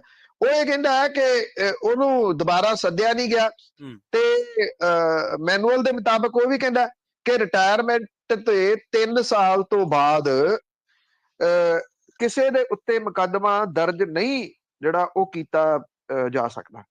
ਇਹ ਵੀ ਗੱਲ ਜਿਹੜੀ ਆ ਉਹ ਇਹਨੇ ਆਪਣੀ ਗੱਲ ਕਹੀ ਸੀਗੀ ਕਿ ਇਸ ਕਰਕੇ ਇਹ ਜਿਹੜੀ ਆ ਇਹ ਮਾਮਲਾ ਜਿਹੜਾ ਉਹ ਦਬਾਉਣ ਦੇ ਯਤਨ ਕੀਤੇ ਜਾ ਰਹੇ ਨੇ। ਸ਼ਾਇਦ ਹੋ ਸਕਦਾ ਕਿ ਆਉਂਦੇ ਦਿਨਾਂ ਦੇ ਦੌਰਾਨ ਇਹ ਮਾਮਲਾ ਭਖੂਗਾ, ਪੰਜਾਬ ਦੀ ਸਿਆਸਤ ਦੇ ਵਿੱਚ ਇਹ ਮਾਮਲਾ ਭਖੂਗਾ। ਜੀ ਜੀ ਜੀ। ਅੱਛਾ ਪਨੂੰ ਸਾਹਿਬ, ਆਪਾਂ ਚਰਚਾ ਕੀਤੀ ਸੀ ਇੱਕ ਦਿਨ ਪ੍ਰੋਗਰਾਮ ਦੇ ਵਿੱਚ ਕਿ ਜਿਹੜੀ 35,000 ਤੋਂ ਵੱਧ ਏਕੜ ਜਿਹੜੀ ਜ਼ਮੀਨ ਆ ਪੰਜਾਬ ਦੀ ਬੜੀ ਜ਼ਰਖੇਜ਼ ਉਹ ਨੱਪੀ ਵੀ ਹੈ ਤੇ ਪਿਛਲੇ ਦਿਨੀ ਸਰਕਾਰ ਦੇ ਮੰਤਰੀ ਜਿਹੜੇ ਧਾਲੀਵਾਲ ਸਾਹਿਬ ਨੇ ਉਹਨਾਂ ਨੇ ਇੱਕ ਕਬਜ਼ਾ ਵੀ ਛੁਡਵਾਇਆ। ਹੁਣ ਕਿਸੇ ਪਰਿਵਾਰ ਨੇ ਇੱਕ ਅਨੋਖੀ ਪਹਿਲ ਕਰੀ ਹੈ, ਉਹਨਾਂ ਨੇ ਆਪ ਹੀ ਸਰਕਾਰੀ ਜ਼ਮੀਨ ਛੱਡਤੀ ਤੇ ਜ਼ਮੀਨ ਵੀ ਦੱਸਦੇ ਕੋਈ 10 12 ਜਾਂ 20 ਕਿੱਲੇ ਨਹੀਂ ਸੀ, ਜ਼ਮੀਨ ਖਾਸੀ ਸੀ ਜੀ।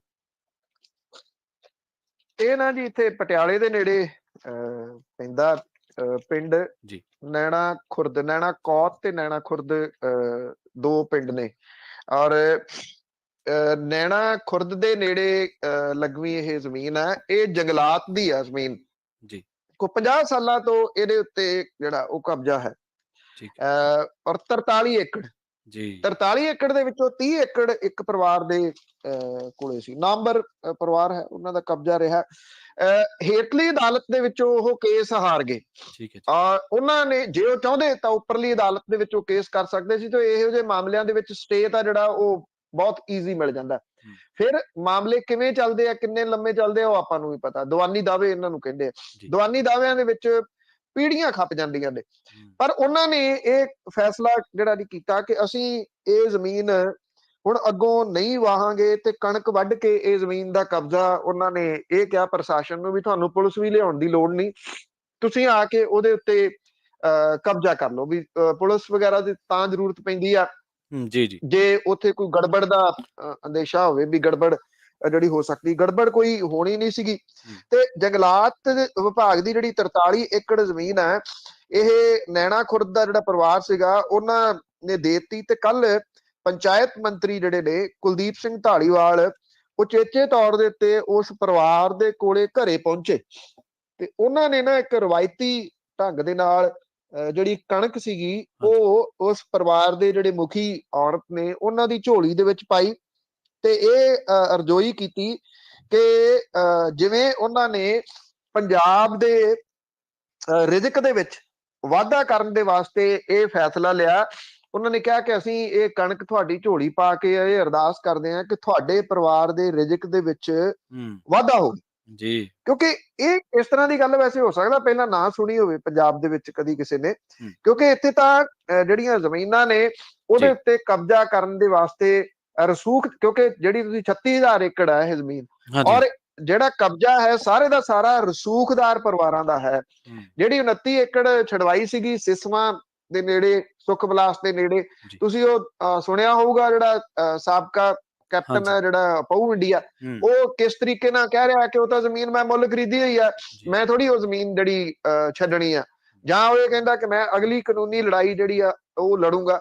ਇੱਥੇ ਕੁਲਦੀਪ ਸਿੰਘ ਧਾਲੀਵਾਲ ਹੋਰਾਂ ਨੇ, ਕਿਉਂਕਿ ਇਹ ਵੀ ਅਨੋਖੀ ਪਹਿਲ ਹੈ ਕਿ ਜੀ ਕੋਈ ਮੰਤਰੀ ਜਿਹੜਾ ਕਿਸੇ ਦੇ ਘਰੇ ਜਾਵੇ ਤੇ ਉੱਥੇ ਜਾ ਕੇ ਉਹਨਾਂ ਦਾ ਧੰਨਵਾਦ ਕਰੇ, ਤੇ ਇਹ ਵੀ ਉਹਨੇ ਕਿਹਾ ਕਿ ਜਿਹਨਾਂ ਲੋਕਾਂ ਦੇ ਕਬਜ਼ਿਆਂ ਦੇ ਹੇਠ ਸਰਕਾਰੀ ਜ਼ਮੀਨਾਂ ਨੇ ਉਹ ਜ਼ਮੀਨਾਂ ਛੱਡ ਦੇਣ ਔਰ ਪੰਜਾਬ ਦੀ ਤਰੱਕੀ ਦੇ ਵਿੱਚ ਉਹ ਯੋਗਦਾਨ ਪਾਉਣ। ਇਹ ਵੀ ਕਿਹਾ ਕਿ ਜੇ ਉਹ ਇਹ ਜ਼ਮੀਨਾਂ ਮੰਨ ਲਓ ਨਹੀਂ ਛੱਡਦੇ ਕੋਈ, ਤੇ ਫਿਰ ਉਹਦੇ ਉੱਤੇ ਸਰਕਾਰ ਸਖਤੀ ਕਰੂਗੀ। ਇਹ ਕਿਹਾ ਜਾ ਰਿਹਾ ਕਿ ਮਈ ਮਹੀਨੇ ਦੇ ਵਿੱਚ ਸਰਕਾਰ ਨੇ ਟੀਚਾ ਰੱਖਿਆ ਜੀ ਕਿ 5,000 ਏਕੜ ਜ਼ਮੀਨ ਜਿਹੜੀ ਆ ਉਹ ਉਹਨਾਂ ਨੇ ਖਾਲੀ ਕਰਵਾਉਣੀ ਹੈ। ਅੱਛਾ, ਇਹਦੇ ਵਿੱਚੋਂ ਬਹੁਤੀ ਜਿਹੜੀ ਜ਼ਮੀਨ ਆ ਉਹ ਇਸ ਤਰ੍ਹਾਂ ਦੀ ਆ ਪ੍ਰਵੀਨ, ਜਿਹੜੇ ਵਾਸਤੇ ਜਿਹੜੀਆਂ ਅਦਾਲਤਾਂ ਨੇ ਉਹਨਾਂ ਨੇ ਫੈਸਲਾ ਸਰਕਾਰ ਦੇ ਹੱਕ ਦੇ ਵਿੱਚ ਕੀਤਾ ਹੋਇਆ। ਜੀ ਪਰ ਸਰਕਾਰਾਂ ਜਿਹੜੀਆਂ ਪਹਿਲਾਂ ਰਹੀਆਂ ਨੇ ਉਹਨਾਂ ਨੇ ਇਹਨਾਂ ਜ਼ਮੀਨਾਂ ਨੂੰ ਖਾਲੀ ਹੀ ਨਹੀਂ ਕਰਵਾਇਆ। ਕਿਉਂ ਨਹੀਂ ਕਰਵਾਇਆ ਖਾਲੀ? ਕਿਉਂਕਿ ਉਹਨਾਂ ਦੇ ਚਹੇਤੇ ਜਾਂ ਜਿਹੜੇ ਸਰਕਾਰਾਂ ਚਲਾਉਣ ਵਾਲੇ ਨੇ ਉਹੀ ਇਹ ਜ਼ਮੀਨਾਂ ਦੱਬੀ ਬੈਠੇ ਸੀ, ਕੋਈ ਹੋਰ ਨਹੀਂ। ਇਸ ਕਰਕੇ ਉਹਨਾਂ ਨੇ ਖਾਲੀ ਨਹੀਂ ਕਰਵਾਈ। ਜੀ, ਜੀ। ਆਪਾਂ ਨੂੰ ਸਭ ਇੱਥੇ ਆਪਾਂ ਇੱਕ ਛੋਟੇ ਜਿਹੇ ਬ੍ਰੇਕ ਦੇ ਲਈ ਰੁਕਾਂਗੇ। ਦਰਸ਼ਕਾਂ, ਸਰੋਤਿਆਂ ਨੂੰ ਵੀ ਦੱਸਦੇ ਚਲੇਗੇ ਤੇ ਉਸ ਤੋਂ ਬਾਅਦ ਫਿਰ ਸਾਡੇ ਕੁਝ ਕਾਲਰ ਸਾਡੇ ਨਾਲ ਜੁੜੇ ਹੋਏ ਨੇ ਤੇ ਉਹ ਤੁਹਾਨੂੰ ਸਵਾਲ ਕਰਨਗੇ। ਆਪਾਂ ਰੁਕਦੇ ਹਾਂ ਜੀ ਇੱਕ ਛੋਟੇ ਜਿਹੇ ਬ੍ਰੇਕ ਦੇ ਲਈ। ਸੋ ਸਰੋਤਿਓ, ਤੁਹਾਨੂੰ ਵੀ ਦੱਸਦੇ ਚੱਲੀਏ ਕਿ ਸਟੂਡੀਓ ਦਾ ਨੰਬਰ ਡਾਇਲ ਕਰਕੇ 408 272 5200 ਤੁਸੀਂ ਆਪਣਾ ਸਵਾਲ ਕਰ ਸਕਦੇ ਹੋ। ਸਾਡੇ ਨਾਲ ਆਲਰੇਡੀ ਕਾਲਰ ਜਿਹੜੇ ਨੇ ਉਹ ਕਿਊ ਦੇ ਵਿੱਚ ਨੇ, ਤਾਂ ਉਹਨਾਂ ਨੂੰ ਗੁਜ਼ਾਰਿਸ਼ ਇਹ ਹੈ ਕਿ ਉਹ ਥੋੜ੍ਹਾ ਜਿਹਾ ਇੰਤਜ਼ਾਰ ਹੋਰ ਕਰ ਲੈਣ। ਅਸੀਂ ਹੁਣੇ ਪਰਤਾਂਗੇ ਇੱਕ ਛੋਟੇ ਜਿਹੇ ਬ੍ਰੇਕ ਤੋਂ ਬਾਅਦ। ਕਿਤੇ ਨਾ ਜਾਣ, ਜੁੜੇ ਰਹਿਣ ਪੰਜਾਬੀ ਰੇਡੀਓ USA ਦੇ ਨਾਲ।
ਤੁਸੀਂ ਸੁਣ ਰਹੇ ਹੋ ਪੰਜਾਬੀ ਰੇਡੀਓ USA ਦਾ ਪ੍ਰੋਗਰਾਮ, ਖਾਸ ਪ੍ਰੋਗਰਾਮ ਖਬਰਸਾਰ, ਤੇ ਸਾਡੇ ਨਾਲ ਜੁੜ ਚੁੱਕੇ ਨੇ ਪੰਨੂ ਸਾਹਿਬ ਇੱਕ ਵਾਰ ਫਿਰ ਤੋਂ। ਪੰਨੂ ਸਾਹਿਬ ਸਤਿ ਸ਼੍ਰੀ ਅਕਾਲ ਜੀ, ਸਵਾਗਤ ਹੈ ਇੱਕ ਵਾਰ ਫਿਰ ਤੋਂ ਜੀ। ਸਤਿ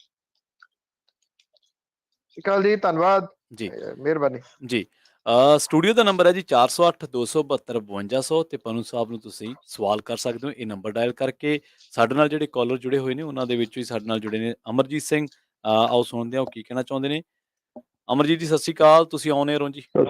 ਸਤਿ ਸ਼੍ਰੀ ਅਕਾਲ ਦੋਵਾਂ ਵੀਰਾਂ ਨੂੰ। ਸਤਿ ਸ਼੍ਰੀ ਅਕਾਲ ਪੰਨੂ ਸਾਹਿਬ ਜੀ। ਸਤਿ ਸ਼੍ਰੀ ਅਕਾਲ ਜੀ। ਸਤਿ ਸ਼੍ਰੀ ਅਕਾਲ ਜੀ, ਸਤਿ ਸ਼੍ਰੀ ਅਕਾਲ। ਪੰਨੂ ਸਾਹਿਬ, ਤੁਹਾਨੂੰ ਥੋੜਾ ਜਿਹਾ ਬੇਨਤੀ ਕਰਨੀ ਸੀ। ਇੱਕ ਕਿਤਾਬ ਛਪੀ ਆ, ਸਾਈਂ ਬਾਬਾ ਨੇ ਜੇਲ੍ਹ ਤੋਂ ਲਿਖੀ ਆ। ਮੈਂ ਸੌਰੀ, ਕਿਤਾਬਾਂ ਪੜ੍ਹਨ ਦਾ ਕਾਫੀ ਸ਼ੌਕੀਨ ਹੈ। ਮੈਨੂੰ ਮਿਲ ਨਹੀਂ ਰਹੀ, ਜੇ ਤੁਸੀਂ ਦੱਸ ਦਿਓ ਕਿੱਥੋਂ ਮਿਲ ਸਕਦੀ ਹੈ ਤੇ ਮੈਂ ਮੰਗਵਾ ਲਵਾਂ। ਉਹਦਾ ਨਾਮ why do you fear my way so much.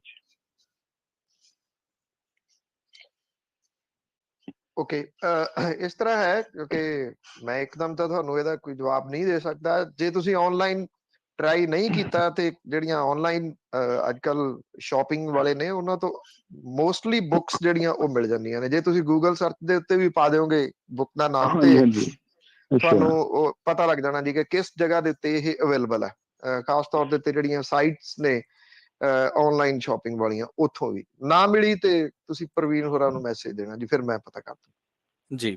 Next week ਫਿਰ ਜੇ ਮੈਂ ਕੋਸ਼ਿਸ਼ ਕਰਦਾ ਰਹੂੰਗਾ, ਜੇ ਨਾ ਹੀ ਨਹੀਂ ਨੈਕਸਟ ਵੀਕ ਫਿਰ ਤੁਹਾਨੂੰ ਮਤਲਬ ਇਹਦੀ ਕਾਫੀ ਸਿਫਤ ਸੁਣੀ। ਬੂਟਾ ਸਿੰਘ ਜੀ ਨੇ ਆਰਟੀਕਲ ਲਿਖਿਆ ਇਹਦੇ ਤੇ, ਤੇ ਉਹਦੇ ਵਿੱਚ ਮੈਨੂੰ ਪਤਾ ਲੱਗਾ ਇਹਦੇ ਬਾਰੇ। ਕੋਈ ਗੱਲ ਨਹੀਂ, ਕੋਈ ਗੱਲ ਮੈਨੂੰ ਇੱਥੋਂ ਲੈ ਕੇ ਤੁਹਾਨੂੰ ਭੇਜਣੀ ਪਈ, ਮੈਂ ਤਾਂ ਵੀ ਭੇਜ ਦਿੰਦਾ, ਕੋਈ ਏਡੀ ਗੱਲ ਨਹੀਂ। ਇਹੋ ਜਿਹੀ ਸੇਵਾ ਤਾਂ, ਬੁੱਕ ਦੀ ਸੇਵਾ ਤਾਂ ਸ਼ੌਕ ਹੈ ਤੁਹਾਡਾ ਇਹਦੇ ਬਾਰੇ। ਥੈਂਕ ਯੂ ਸੋ ਮਚ ਭਾਜੀ। ਜੀ ਅਮਰਜੀਤ ਜੀ, ਥੈਂਕ ਯੂ ਜੀ। ਬਲਜੀਤ ਸਿੰਘ ਸਤਿ ਸ਼੍ਰੀ ਅਕਾਲ ਜੀ। ਸਤਿ ਸ਼੍ਰੀ ਅਕਾਲ ਜੀ। ਜੀ ਹਾਂਜੀ, ਮੈਂ ਇਹ ਗੱਲ ਕਰਾਂਗੀ ਦੂਸਰੇ ਪੰਨੂ ਸਾਹਿਬ ਜਿਹੜੇ ਨੇ ਉਹ ਪਟਿਆਲੇ ਖਤਖਾਨਾ ਕਰਾਤਾ ਜੀ। ਹਾਂਜੀ, ਨਾ ਉਹ ਸਿੱਖੀ ਦੇ ਸਰੂਪ ਤੋਂ ਦੂਰ ਉਹਨਾਂ ਦਾੜੀ ਨਾਲ ਕੇਸ ਆ ਉਹਨਾਂ ਦੇ, ਤੇ ਆਪਣੇ ਸਿੱਖ ਉਹਨਾਂ ਦੇ ਮਗਰ ਕਿਉਂ ਲੱਗ ਜਾਂਦੇ ਇਸ ਤਰ੍ਹਾਂ? ਆਪਾਂ ਨੂੰ ਇਹਦੇ ਬਾਰੇ ਦੱਸਿਓ। ਤੁਹਾਡੀ ਨਾ ਆਵਾਜ਼, ਸਵਾਲ ਕਲੀਅਰ ਨਹੀਂ ਹੋਇਆ, ਬਰੀਫ ਕਰ ਦਿਓ ਮਾੜਾ ਜਿਹਾ। ਪੰਨੂ ਸਾਹਿਬ ਤੁਹਾਡੀ ਸਮਝ ਆ ਗਈ? ਮੈਨੂੰ ਲੱਗ ਗਿਆ ਪਤਾ ਜੀ। ਜੀ ਠੀਕ ਹੈ ਜੀ, ਥੈਂਕ ਯੂ ਜੀ ਬਲਜੀਤ ਜੀ, ਥੈਂਕ ਯੂ ਜੀ। ਦੇਖੋ, ਇਹ ਗੁਰਪਤਵੰਤ ਪੰਨੂ ਹੋਰਾਂ ਦੇ ਬਾਰੇ ਦੇ ਵਿੱਚ ਕਹਿ ਰਹੇ ਆ ਕਿ ਸਿੱਖ ਉਹਨਾਂ ਦੇ ਮਗਰ ਕਿਉਂ ਲੱਗਦੇ ਆ। ਉਹਨਾਂ ਦੇ ਮਗਰ ਖਾਲਿਸਤਾਨੀ ਕੁਝ ਲੱਗੇ ਹੋਏ ਨੇ। ਸਿੱਖ ਪਤਾ ਨਹੀਂ ਸਾਰੇ ਉਹ ਕੋਈ ਸਿੱਖਾਂ ਨੂੰ ਰਿਪਰੈਜ਼ੈਂਟ ਥੋੜੀ ਜਿਹੜਾ ਦੀ ਉਹ ਕਰਦੇ ਆ, ਸਾਰੇ ਸਿੱਖਾਂ ਨੂੰ ਨਾ। ਸਾਰੇ ਸਿੱਖਾਂ ਦੀ ਜਿਹੜੀ ਉਹ ਵਿਚਾਰਧਾਰਾ ਇੱਕੋ ਜਿਹੀ ਹੈ। ਡਿਫਰੈਂਟ ਵਿਚਾਰਧਾਰਾ ਵਾਲੇ ਵੀ ਜਿਹੜੇ ਸਿੱਖ ਤਾਂ ਸਿੱਖ ਧਰਮ ਨੂੰ ਮੰਨਣ ਵਾਲੇ ਨੇ ਜੀ, ਨਾ ਕਿ ਗੁਰਪਤਵੰਤ ਪੰਨੂ ਦੀ ਕੋਈ ਜਿਹੜਾ ਜੀ ਉਹ ਮੰਨਣ ਵਾਲੇ। ਮੇਰਾ ਨਹੀਂ ਖਿਆਲ ਕਿ ਇਹ ਕੋਈ ਬਹੁਤਾ ਇਸ਼ੂ ਵੀ ਜਿਹੜਾ ਉਹ ਹੈਗਾ। ਇਹ ਚੱਲਦਾ ਹੀ ਰਿਹਾ ਪਹਿਲਾਂ ਵੀ। ਬਾਹਰ ਬੈਠੇ ਕੁਝ ਲੋਕ ਜਿਹੜੇ ਨੇ ਉਹ ਅਕਸਰ ਕਿਸੇ ਨਾ ਕਿਸੇ ਨੂੰ ਏਦਾਂ ਲੱਭਦੇ ਹੀ ਰਹੇ ਆ ਜੀ। ਕਦੇ ਉਹਨਾਂ ਨੇ ਕੋਈ ਜਿੰਦਾ ਸ਼ਹੀਦ ਫੜ ਲਿਆ, ਕਦੇ ਕੋਈ ਜਿੰਦਾ ਸ਼ਹੀਦ ਜਿਹੜਾ ਉਹ ਫੜ ਲਿਆ, ਫੜਦੇ ਹੀ ਰਹਿੰਦੇ ਨੇ ਜੀ। ਅੱਜ ਕੱਲ ਗੁਰਪਤਵੰਤ ਪੰਨੂ ਹੋਊਗਾ ਜੀ। ਤੋ ਬਾਕੀ ਮੇਰਾ ਨਹੀਂ ਖਿਆਲ ਕਿ ਸਾਰੇ ਦੇ ਸਾਰੇ ਸਿੱਖ ਭਾਈਚਾਰਾ ਉਹਨੂੰ ਮੰਨਦਾ ਜੀ। ਅਰਜਨ ਸਿੰਘ ਜੀ ਜੁੜੇ ਨੇ ਇੰਡੀਆ ਤੋਂ ਆਪਣੇ ਨਾਲ। ਸਤਿ ਸ਼੍ਰੀ ਅਕਾਲ ਜੀ, ਤੁਸੀਂ ਆਨ 에ਅਰ ਹੋ ਜੀ। ਅਰਜਨ ਜੀ ਸਤਿ ਸ਼੍ਰੀ ਅਕਾਲ ਜੀ। ਸਤਿ ਸ਼੍ਰੀ ਅਕਾਲ ਪੰਨੂ ਸਾਹਿਬ। ਸਤਿ ਸ਼੍ਰੀ ਅਕਾਲ ਜੀ। ਸਤਿ ਸ਼੍ਰੀ ਅਕਾਲ ਪੰਨੂ ਸਾਹਿਬ। ਦੋ ਟੌਪਿਕ ਸੀ ਮੇਰੇ ਜੀ, ਪਲੀਜ਼ 1-2 ਮਿੰਟ ਦਾ ਸਮਾਂ ਦੇ ਦਿਓ। ਹਾਂਜੀ। ਪਹਿਲਾਂ ਤਾਂ ਹੈਗਾ ਜੀ, ਜੋ ਕੈਪਟਨ ਦੇ ਰਾਜ ਦੇ ਵਿੱਚ ਮੋਟਰਾਂ ਦੇ ਬਿੱਲ ਮਾਫ ਹੋਏ ਸੀ, ਉਹ ਪਿਰਤੀ ਬਹੁਤ ਗਲਤ ਪਈ ਹੋਈ। ਮਤਲਬ ਕਿੱਲੇ ਵਾਲੇ ਦੀ ਜਿਹੜੀ ਇੱਕ ਮੋਟਰ ਹੈ ਉਹਦਾ ਵੀ ਮਾਫ ਹੈ, 100 ਕਿੱਲੇ ਵਾਲੀ ਜਿਹੜੀ 10 ਮੋਟਰਾਂ ਨੇ ਉਹਦਾ ਵੀ ਮਾਫ ਹੈ, 1000 ਕਿੱਲੇ ਵਾਲੇ ਦੀ ਜਿਹੜੀਆਂ 50 ਮੋਟਰਾਂ ਨੇ ਉਹਦਾ ਵੀ ਮਾਫ ਹੈ। ਇਹ ਕੀ ਪੈਰਾਮੀਟਰ ਹੈ? ਕੁਝ ਸਮਝ ਤੋਂ ਬਾਹਰ ਹੈ ਜੀ। ਤੇ ਜਿੱਦਾਂ ਹੀ ਝਾੜੂ ਵਾਲਿਆਂ ਨੇ ਹੁਣ ਕਿਹਾ ਹੈਗਾ ਕਿ 600 ਯੂਨਿਟ ਤੱਕ ਮਾਫ, ਇਹ ਮਾਫ ਵਾਲੀ ਪਾਲਿਸੀ ਗਲਤ ਹੈ। ਤੁਸੀਂ ਉਹਦੀ ਕੀਮਤ ਲਓ, ਠੀਕ ਹੈ ਜੀ। ਤੇ ਆ ਫ੍ਰੀ ਦੇਣਾ ਤਾਂ ਸਰਾਸਰੀ ਬੇਵਕੂਫੀ ਹੈ। ਇੱਕ ਇਹ ਹੋ ਗਿਆ ਜੀ। ਇੱਕ ਪੰਨੂ ਸਾਹਿਬ ਹੋਰ ਟੌਪਿਕ ਸੀ। ਹਲਕਾ ਸਮਰਾਲਾ ਤੋਂ ਬਿਲੋਂਗ ਕਰਦਾ ਮੈਂ, ਮਾਛੀਵਾੜਾ ਸਾਹਿਬ ਦੇ ਕੋਲ ਪਿੰਡ ਹੈ ਸਾਡਾ। ਸਾਡੇ ਪਿੰਡ 'ਚ ਨਸ਼ੇ ਦਾ ਬਹੁਤ ਬੁਰਾ ਹਾਲ ਜੀ। ਤੇ MLA ਸਾਹਿਬ ਤੱਕ ਅਪਰੋਚ ਕਰੀ ਸੀ। ਆਪਣੇ MLA ਆ ਜਗਤਾਰ ਸਿੰਘ ਦਿਆਲਪੁਰਾ ਜੀ। ਅੱਜ ਤੋਂ 10 ਦਿਨ ਪਹਿਲਾਂ ਕਾਲ ਕਰੀ ਸੀ, 15 ਦਿਨ।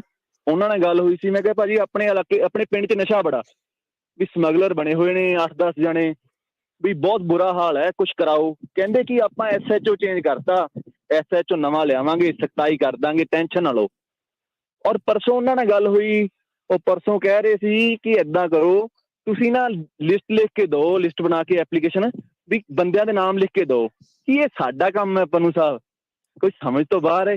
ਉਹ ਜੋ ਪੁਲਿਸ ਮੁਲਾਜ਼ਮ ਤੁਸੀਂ ਰੱਖੇ ਆ, ਉਹ ਕਾਹਦੇ ਵਾਸਤੇ? ਚਲਾਨ ਕੱਟਣ ਵਾਸਤੇ ਰੱਖੇ? ਬਸ ਉਹਨਾਂ ਕੋਲੋਂ ਨਹੀਂ ਇਹ ਕੰਮ ਕਰਵਾ ਸਕਦੇ। ਧੰਨਵਾਦ ਜੀ। ਠੀਕ ਹੈ ਅਰਜਨ ਜੀ, ਥੈਂਕ ਯੂ। ਦੇਖੋ, ਜਿੱਥੋਂ ਤੱਕ ਮੁਫਤ ਵਾਲੀ ਗੱਲ ਹੈ, ਇਹ ਵੈਸੇ ਇੱਕ ਮੇਰੀ ਜਾਤੇ ਇੱਕ ਚੰਗੀ ਗੱਲ ਹੈ ਕਿ ਲੋਕ ਇਹਦੇ ਉੱਤੇ ਹੁਣ ਡਿਸਕਸ ਕਰਨ ਲੱਗੇ ਆ ਕਿ ਮੁਫਤ ਹੋਣਾ ਚਾਹੀਦਾ। ਮੈਂ ਅੱਜ ਸਟੇਟਸ ਪ੍ਰਵੀਨ ਇੱਕ ਪਾਇਆ ਹੁਣੇ ਥੋੜਾ ਦੇਰ ਪਹਿਲਾਂ ਆਪਣੇ ਪ੍ਰੋਗਰਾਮ ਸ਼ੁਰੂ ਹੋਣ ਤੋਂ ਪਹਿਲਾਂ ਕਿ ਮੈਨੂੰ ਮੇਰੇ ਇੱਕ ਰਿਲੇਟਿਵ ਨੇ ਬਿਜਲੀ ਬੋਰਡ ਦੇ ਵਿੱਚ ਨੇ, ਉਹ ਅਹੁਦੇ ਤੇ ਨੇ, ਉਹਨਾਂ ਨਾਲ ਮੁਲਾਕਾਤ ਹੋਈ ਤੇ ਉਹ ਮੈਨੂੰ ਦੱਸਦੇ ਕਹਿੰਦੇ ਵੀ ਜਿਹੜੀਆਂ ਆ ਰਹੀਆਂ ਨੇ ਸਾਡੇ ਕੋਲ ਐਪਲੀਕੇਸ਼ਨ, ਬਈ ਮੇਰੀ ਘਰ ਵਾਲੀ ਦੇ ਨਾਲ ਹੁਣ ਬਣਦੀ ਨਹੀਂ, ਮੈਂ ਵੱਖਰਾ ਹੋ ਗਿਆ ਤੇ ਇਸ ਕਰਕੇ ਮੈਨੂੰ ਮੀਟਰ ਵੱਖਰਾ ਲਾ ਕੇ ਦਿਓ ਜੀ। ਤੇ ਕਿਤੇ ਜਿਹੜਾ ਜੀ ਉਹ ਮਾਂ ਪਿਓ ਇਹ ਕਹਿੰਦੇ ਆ ਹੁਣ ਸਾਡੀ ਮੁੰਡਿਆਂ ਨਾਲ ਨਹੀਂ ਬਣਦੀ, ਅਸੀਂ ਵੱਖਰੇ ਰਹਿਣ ਲੱਗੇ ਆ, ਸਾਨੂੰ ਮੀਟਰ ਵੱਖਰਾ ਲਾ ਕੇ ਦਿਓ। ਮੀਟਰ ਵੱਖਰਾ ਕਿਉਂ ਲਵਾਉਣਾ ਕਿ ਜਿਹੜੇ 600 ਯੂਨਿਟ ਮਿਲਣੇ ਆ ਵੀ ਇੱਕ ਮੀਟਰ ਦੇ ਉੱਤੇ ਉਹ ਪੂਰੇ ਹੋ ਸਕਦੇ ਆ, 2 ਮੀਟਰ ਹੋਣਗੇ ਤੇ ਉਹਦੇ ਨਾਲ ਉਹਦਾ ਲਾਹਾ ਜਿਹੜਾ ਉਹ ਲਿਆ ਜਾ ਸਕਦਾ। ਏਦਾਂ ਦੇ ਲੋਕ ਵੀ ਹੈਗੇ ਆ। ਇੱਕ ਲੋਕ ਜਿਹੜੇ ਇਹ ਕਾਲਰਸ ਨੇ ਇਸ ਤਰ੍ਹਾਂ ਦੇ ਵੀ ਹੈਗੇ ਆ ਜਿਹੜੇ ਇਹ ਕਹਿੰਦੇ ਆ ਕਿ ਮੁਫਤ ਕਿਉਂ। ਮੇਰੀ ਚਾਚੇ ਜਿਹੜੀ PRTC ਦੇ ਵਿੱਚ ਜਾਂ ਪੰਜਾਬ ਰੋਡਵੇਜ਼ ਦੇ ਵਿੱਚ ਜਿਹੜੀ ਔਰਤਾਂ ਨੂੰ ਮੁਫਤ ਬੱਸ ਸੇਵਾ ਹੈ, ਤੁਸੀਂ ਕਿੰਨੀ ਦੇਰ ਤੱਕ ਇਹ ਚਲਾਓਗੇ ਜੀ? ਹੁਣ ਕਈ ਬੱਸਾਂ ਨੇ ਉਹਦੇ ਵਿੱਚ ਬੰਦਿਆਂ ਦੇ ਬਹਿਣ ਲਈ ਜਗ੍ਹਾ ਹੀ ਨਹੀਂ ਹੈਗੀ, ਉਹ ਸਾਰੀਆਂ ਜਿਹੜੀਆਂ ਉਹ ਫੁੱਲ ਨੇ ਔਰਤਾਂ ਦੇ ਨਾਲ। ਇਹ ਗੱਲ ਠੀਕ ਹੈ, ਰੀਜ਼ਨੇਬਲ ਲਾ ਦਿਓ, ਅੱਧੀ ਜਿਹੜੀ ਆ ਉਹ ਟਿਕਟ ਕਰ ਦਿਓ। ਮੁਫਤ ਜਿਹੜਾ ਉਹ ਤੁਹਾਨੂੰ ਲੰਬੇ ਚਿਰ ਵਾਸਤੇ ਚਲਾ ਨਹੀਂ ਜਿਹੜਾ ਜੀ ਉਹ ਤੁਸੀਂ ਸਕੋਗੇ, ਉਹਨੂੰ ਸੂਬੇ ਨੂੰ ਨਹੀਂ ਚਲਾ ਸਕੋਗੇ, ਮੁਲਕ ਨੂੰ ਨਹੀਂ ਜਿਹੜਾ ਉਹ ਚਲਾ ਸਕੋਗੇ। ਐਕਚੁਅਲੀ ਜਿਹੜਾ ਉਹ ਸਟੇਟਸ ਦੀ ਮੈਂ ਗੱਲ ਕੀਤੀ ਹੈ ਉਹ ਕਿੱਥੋਂ ਨਿਕਲਿਆ ਕਿ ਇੱਕ ਜਿਹੜਾ ਜਲੰਧਰ ਦੇ ਵਿੱਚ ਛਾਣਬੀਣ ਹੋਈ ਹੈ 2001 ਦੇ ਵਿੱਚ। ਕੈਪਟਨ ਅਮਰਿੰਦਰ ਸਿੰਘ ਹੋਰਾਂ ਨੇ 5-5 ਮਰਲੇ ਪਲਾਟ ਦੇਣ ਦੀ ਗੱਲ ਆਖੀ ਸੀ ਜਿਹੜੇ ਬੇਘਰੇ ਨੇ, ਜਿਨ੍ਹਾਂ ਕੋਲੇ ਘਰ ਬਾਹਰ ਨਹੀਂ ਹੈਗਾ। ਉਹਦੇ ਵਿੱਚ ਜਿਹੜੀਆਂ ਟੋਟਲ ਐਪਲੀਕੇਸ਼ਨਸ ਆਈਆਂ ਉਹ ਜੇ ਤੁਸੀਂ ਜਿਹੜੀਆਂ ਦੇਖੋਗੇ ਤਾਂ ਉਹ ਤੇ ਜਿਹੜੇ ਲੋਕਾਂ ਨੇ ਇਹਦੇ ਵਿੱਚ ਜਿਹੜਾ ਗਲਤ ਤਰੀਕੇ ਦੇ ਨਾਲ ਕੀਤਾ, ਅਪਲਾਈ ਕੀਤਾ, ਜੇ ਤੁਸੀਂ ਉਹ ਦੇਖੋਗੇ ਤੇ ਨੰਬਰ ਏਡੇ ਵੱਡੇ ਆ ਕਿ ਤੁਸੀਂ ਇਸ ਮਸਲੇ ਦੇ ਉੱਤੇ ਹੈਰਾਨ ਹੋ ਜਾਓਗੇ। ਕੁੱਲ ਜਲੰਧਰ ਡਿਸਟ੍ਰਿਕਟ ਦੇ ਵਿੱਚ ਪਿੰਡਾਂ ਦੇ ਵਿੱਚ ਇਹ ਪਲਾਟ ਮਿਲਣੇ ਸੀ 5-5 ਮਰਲੇ ਦੇ, 23,000 ਤੋਂ ਉੱਪਰ ਲੋਕਾਂ ਨੇ ਅਪਲਾਈ ਕੀਤਾ। 18,334 ਜਿਹੜੇ ਸੀ ਉਹ ਗਲਤ ਪਾਏ ਗਏ ਜੀ। ਸਿਰਫ 4701 ਅਰਜ਼ੀਆਂ ਸਹੀ ਪਾਈਆਂ ਗਈਆਂ। ਅੱਛਾ, ਜਿਨ੍ਹਾਂ ਨੇ ਪੜਤਾਲ ਕੀਤੀ ਉਹਨਾਂ ਨੇ ਇਹ ਲਿਖਿਆ ਪੜਤਾਲ ਦੇ ਵਿੱਚ ਕਿ ਜਿਨ੍ਹਾਂ ਦੇ ਘਰੇ 2-2 ਲਗਜ਼ਰੀ ਗੱਡੀਆਂ ਖੜੀਆਂ ਨੇ, ਸਕਾਰਪੀਓ ਵਰਗੀਆਂ ਵੀ, ਉਹਨਾਂ ਨੇ 5-5 ਮਰਲੇ ਪਲਾਟ ਦੇ ਵਾਸਤੇ ਇਸ ਸਕੀਮ ਦੇ ਵਿੱਚ ਅਪਲਾਈ ਕੀਤਾ ਹੋਇਆ ਸੀਗਾ ਜੀ। ਜਿਹੜੀਆਂ ਮੁਫਤ ਵਾਲੀਆਂ ਸਕੀਮਾਂ ਨੇ ਨਾ, ਮੈਂ ਸਮਝਦਾ ਹਾਂ ਕਿ ਇਹ ਸਿਰਫ ਔਰ ਸਿਰਫ ਐਜੂਕੇਸ਼ਨ ਵਾਲੇ ਮਾਮਲੇ ਦੇ ਉੱਤੇ ਹੋਣਾ ਚਾਹੀਦਾ, ਔਰ ਉਹ ਵੀ ਕਿਸੇ ਸਪੈਸ਼ਲ ਕੈਟਾਗਰੀ ਦੇ ਆਧਾਰ ਦੇ ਉੱਤੇ ਨਹੀਂ, ਗਰੀਬੀ ਦੇ ਆਧਾਰ ਦੇ ਉੱਤੇ, ਜਿਵੇਂ ਬਿਲੋ ਪਾਵਰਟੀ ਲਾਈਨ ਵਾਲੇ ਨੇ। ਅੱਛਾ, ਫਿਰ ਸਵਾਲ ਇੱਥੇ ਇਹ ਆ ਜਾਂਦਾ ਕਿ ਜਿਹੜੇ ਨੀਲੇ ਪੀਲੇ ਕਾਰਡ ਜੇ ਚੱਲਦੇ ਹੁੰਦੇ ਸੀ ਉਹ ਵੀ ਚੰਗੇ ਚੰਗੇ ਘਰਾਂ ਵਾਲਿਆਂ ਨੇ ਰਾਸ਼ਨ ਦੇ ਬਣਾਏ ਹੋਏ ਆ। ਤੁਸੀਂ ਹੈਰਾਨ ਹੋਵੋਗੇ ਜਿਹੜੇ ਮਨਰੇਗਾ ਉਹਦੇ ਤਹਿਤ ਜਿਹੜੇ ਪੰਚੀ ਸਰਪੰਚੀ ਕਰਨ ਵਾਲੇ ਆ ਨਾ, ਉਹਨਾਂ ਨੇ ਆਪਣੇ ਫੈਮਿਲੀ ਮੈਂਬਰਾਂ ਦੇ ਨਾਮ ਮਨਰੇਗਾ 'ਚ ਪਵਾਏ ਹੋਏ ਆ ਵੀ ਉਹਨਾਂ ਦੀਆਂ ਤਨਖਾਹਾਂ ਜਿਹੜੀ ਉਹ ਚੁੱਕੀ ਜਾਂਦੇ ਆ। ਜਦੋਂ ਗੱਲ ਚੱਲਦੀ ਆ ਸੋਸ਼ਲ ਮੀਡੀਆ ਦੇ ਉੱਤੇ, ਇਹ ਲੋਕ ਇੰਨਾ ਕੁਝ ਜਿਹੜਾ ਜੀ ਫਿਰ ਉੱਥੇ ਲਿਖਦੇ ਆ, ਇੰਨਾ ਕੁਝ ਜਿਹੜਾ ਉਹ ਬੋਲਦੇ ਆ, ਪਰ ਆਪ ਉਹਨਾਂ ਸਕੀਮਾਂ ਦੇ ਵਿੱਚ ਸ਼ਾਮਲ ਹੈ। ਜਿਹੋ ਜੀ ਜਾਗਰੂਕਤਾ ਤੁਹਾਡੇ ਹੈ ਜਿਹੜੇ ਕਾਲਰ ਸਨ, ਆਈ ਥਿੰਕ ਇਹ ਜਾਗਰੂਕਤਾ ਦਾ ਪ੍ਰਚਾਰ ਕਰਨ ਦੀ ਲੋੜ ਆ ਵੀ ਜੇ ਤੁਸੀਂ ਸੂਬਾ ਚਲਾਉਣਾ ਜਾਂ ਜਿਹੜਾ ਸਿਰਫ ਇਹਨੂੰ ਘਰ ਤੱਕ ਜਿਹੜਾ ਜੀ ਉਹ ਸੀਮਿਤ ਹੈ। ਜਿੱਥੋਂ ਤੱਕ ਤੁਸੀਂ ਗੱਲ ਕੀਤੀ ਨਸ਼ਿਆਂ ਦੀ, ਦੇਖੋ ਇਹ ਗੱਲ ਠੀਕ ਹੈ, ਨਸ਼ਿਆਂ ਦਾ ਪ੍ਰਕੋਪ ਨਾ ਪਹਿਲਾਂ ਘੱਟ ਸੀਗਾ ਨਾ ਅੱਜ ਘੱਟ ਹੈ। ਅਜੇ ਤੱਕ ਇਸ ਮਸਲੇ ਦੇ ਉੱਤੇ ਮੌਜੂਦਾ ਸਰਕਾਰ ਨੇ ਕੋਈ ਸਟੈਪ ਨਹੀਂ ਲਿਆ। ਮੇਰੀ ਜਾਣਕਾਰੀ ਦੇ ਮੁਤਾਬਕ ਇਸ ਕਰਕੇ ਨਹੀਂ ਲਿਆ, ਇਹ ਕਿਹਾ ਜਾ ਰਿਹਾ ਹੈ ਕਿ ਨਸ਼ੇ ਦੀ ਜਿਹੜੀ ਸਪਲਾਈ ਲਾਈਨ ਹੈ ਉਹਨੂੰ ਤੋੜਨ ਤੋਂ ਪਹਿਲਾਂ ਜਿਹੜੇ ਡੀ ਐਡਿਕਸ਼ਨ ਸੈਂਟਰਸ ਨੇ ਉਹਨਾਂ ਨੂੰ ਮਜ਼ਬੂਤ ਕੀਤਾ ਜਾਊਗਾ, ਉੱਥੇ ਹਰ ਕਿਸਮ ਦੀ ਫੈਸਿਲਿਟੀ ਪ੍ਰੋਵਾਈਡ ਕੀਤੀ ਜਾਊਗੀ ਤਾਂ ਕਿ ਜਦੋਂ ਇਹ ਸਪਲਾਈ ਲਾਈਨ ਟੁੱਟੇ ਉਦੋਂ ਉਹਨਾਂ ਨੂੰ ਉੱਥੇ ਇਲਾਜ ਦੇ ਵਾਸਤੇ ਲਿਆਂਦਾ ਜਾ ਸਕੇ। ਜੇ ਡੀ ਐਡਿਕਸ਼ਨ ਸੈਂਟਰ ਜਿਹੜੇ ਨੇ ਉਹਨਾਂ ਨੂੰ ਮਜ਼ਬੂਤ ਕੀਤੇ ਤੋਂ ਬਿਨਾਂ ਇਹ ਸਪਲਾਈ ਲਾਈਨ ਤੋੜਨ ਦੀ ਕੋਸ਼ਿਸ਼ ਕੀਤੀ ਤੇ ਅਣਕਿਆਸੀਆਂ ਮੌਤਾਂ ਜਿਹੜੀਆਂ ਉਹ ਹੋ ਸਕਦੀਆਂ ਨੇ।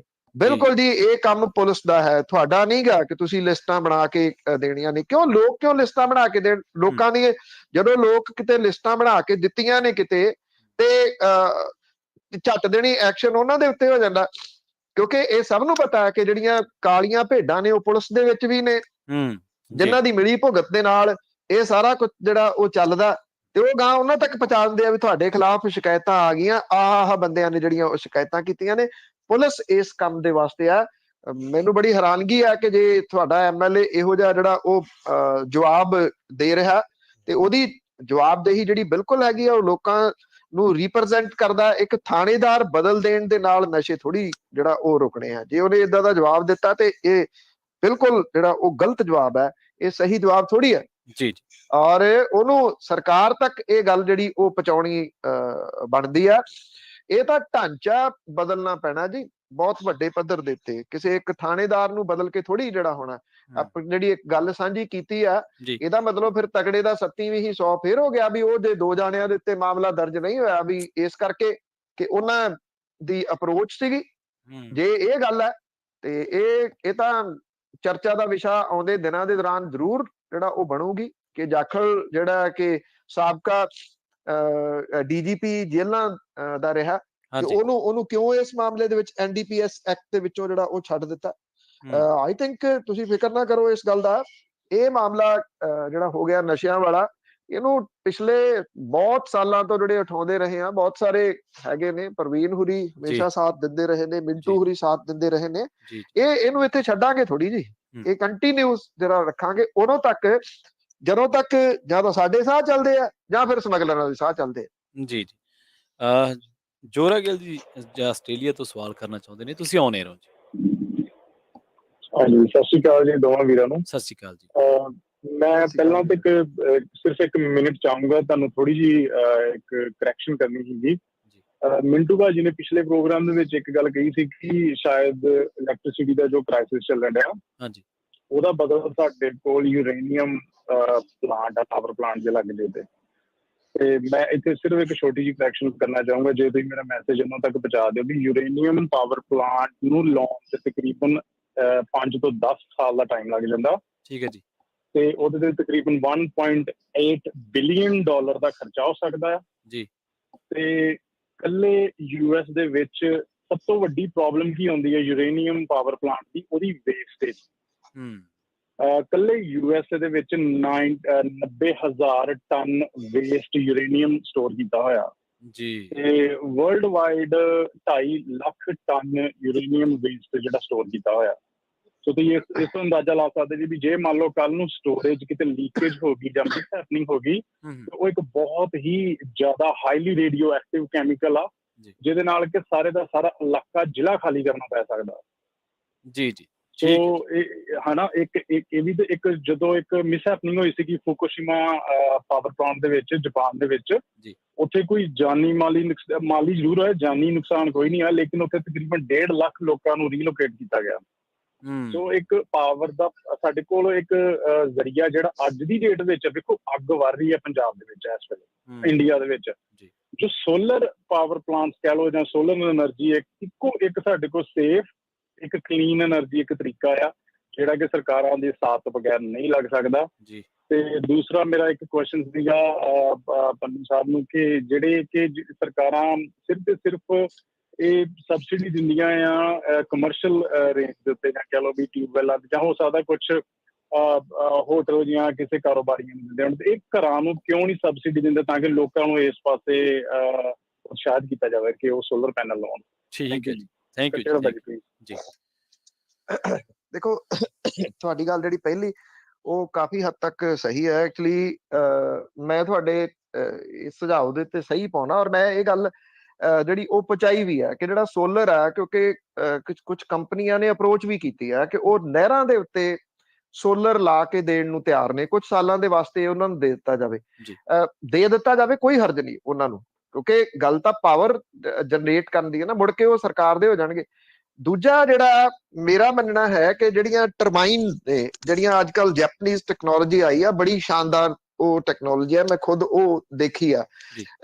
ਉਹ ਇਹ ਕਹਿੰਦੇ ਆ, ਵੈਸੇ ਜਿਹੜੇ ਇੰਜੀਨੀਅਰ ਆ ਜਾਂ ਐਕਸਪਰਟ ਨੇ ਉਹ ਕਹਿੰਦੇ ਆ ਜਿਹੜੀ ਪਾਣੀ ਦੀ ਰਫ਼ਤਾਰ ਹੈ ਉਹ ਨਹਿਰਾਂ ਦੇ ਵਿੱਚ ਘੱਟ ਹੈ, ਇਸ ਕਰਕੇ ਟਰਬਾਈਨ ਜਿਹੜੀਆਂ ਉਹ ਚੱਲਣੀਆਂ ਨਹੀਂ, ਕਿਉਂਕਿ 7 ਤੋਂ 7.5 ਕਿਲੋਮੀਟਰ ਰਫ਼ਤਾਰ ਜਿਹੜੀ ਪਾਣੀ ਦੀ ਚਾਹੀਦੀ ਹੈ। ਤਾਂ ਮੈਂ ਸੁਝਾਅ ਜਿਹੜਾ ਜੀ ਇਹ ਪਹੁੰਚਾਇਆ ਕਿ ਤੁਸੀਂ ਏਦਾਂ ਕਰੋ, ਇਹ ਜਿਹੜੇ ਟਰਬਾਈਨ ਨੇ, ਇਹ ਝਾਲ ਜਿੰਨੀਆਂ ਝਾਲ ਨੇ ਉੱਥੇ ਲਾ ਦਿਓ। ਜੀ ਜੀ ਘੱਟੋ ਘੱਟ 20 ਸਿੱਧੀਆਂ ਆਇਡੈਂਟੀਫਾਈ ਹੁੰਦੀਆਂ ਨੇ। ਜਿਹੜਾ ਇੱਕ ਟਰਬਾਈਨ ਹੈ ਉਹ 4 ਮੈਗਾਵਾਟ ਬਿਜਲੀ ਬਣਾ ਦਿੰਦੀ ਹੈ 24 ਘੰਟਿਆਂ ਦੇ ਵਿੱਚ।